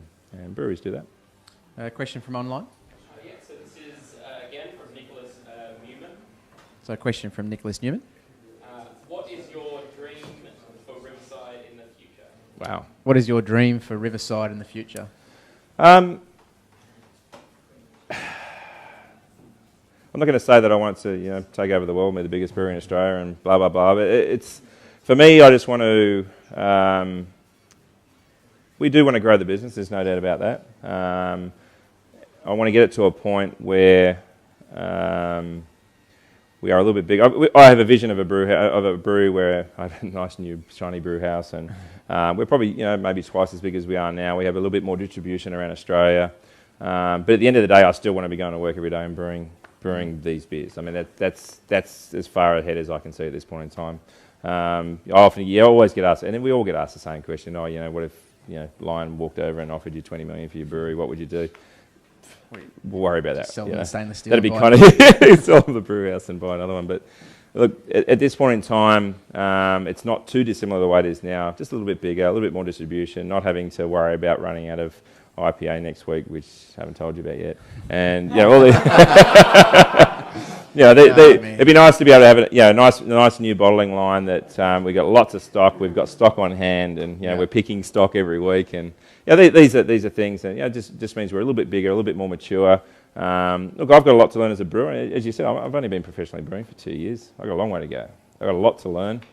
So I want to, personally, I've got a long journey ahead of me to learn more and learn new things and so there's a lot of stuff, but not too dissimilar to what we're doing now. We're having a ball, we're brewing pretty good beer and we're having fun, and I'm not working in an office anymore. I could do with a bigger pay packet. Yeah. He's got to make it first. Yeah, exactly. That's exactly right. So unless there's any other questions, yep.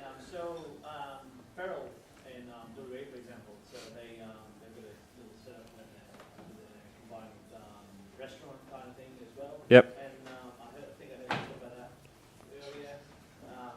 You obviously, I think you're limited by the grounds or what you have. Yes. But would that be a dream as well? Just extending on that question. Yeah, it's a good question that you might want to repeat. So the comment was around Feral and how Feral has the bar and sort of eatery and whatnot that you can experience the whole thing. There's a couple other breweries that have that as well. So your Mountain Goats that we touched on before. Little Creatures have it as well. Yeah. And the question is that something that you're wanting to do to, I guess, expand the brewery, but also create that experience so that people can come along and not just have a couple of samples, but they can sit down, have a meal, stay for a couple of hours. And yeah, absolutely. And look, The answer is yes. Beyond the little bowl of pretzels and beer nuts that we offer these days. But yeah, it is. But I also want to ensure that we stick to our knitting as well and concentrate on what we're doing and get it right as well. I don't want to go off into doing other things, other types of alcohol, or a big restaurant, or there's advantages in that and spreading the risk a little bit. But I am of the belief that craft's not going anywhere, quickly, so I'm not too worried about that. I think the bar offering is something that I will. So when we, hopefully move next year, I do want a full bar. So at the moment we've got a tasting bar, which is essentially you come in and fill your growlers and have tasters, and it's just an extension of a wholesale license. What I'd love to have is a bar, essentially, where people can come down a few nights a week, sit down, have some beers, and be that local place where we're in Parramatta is huge, right? Parramatta is a massive city. I want to provide somewhere for people to come down, sit amongst the stainless and have a beer and stick around and have an experience.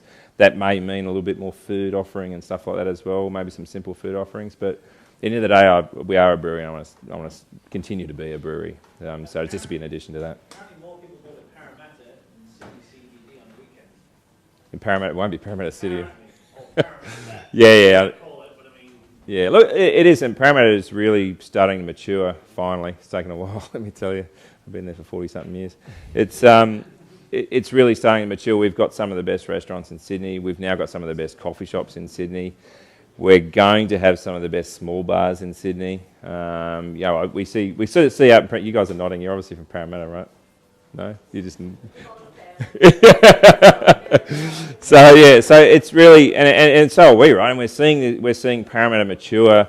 The Sydney Morning Coffee Awards, I think it was last year, the year before. Parramatta was the best coffee shop in Sydney, and that pissed off a lot of people in Sydney. But it shows that we're finally maturing as a city, and craft beer is next. I really believe that. So we're going to see a lot of bars pop up. You see more of our beers, some of the other breweries' beers. I'm really looking forward to it. Don't have to travel in the city all the time. I hear that every day. So to answer your question, I'd like to see a bigger bar offering for us. But at the end of the day, we're still a brewery, manufacturing beer. So sure. So just on that note, I think we might just wrap up. A couple of thank yous. So obviously a big thanks to Dave for coming out tonight and sharing his time and his beers and his experience and his knowledge. And his insight into what he wants to do with his brewery and what he thinks the Australian craft beer market will eventuate to.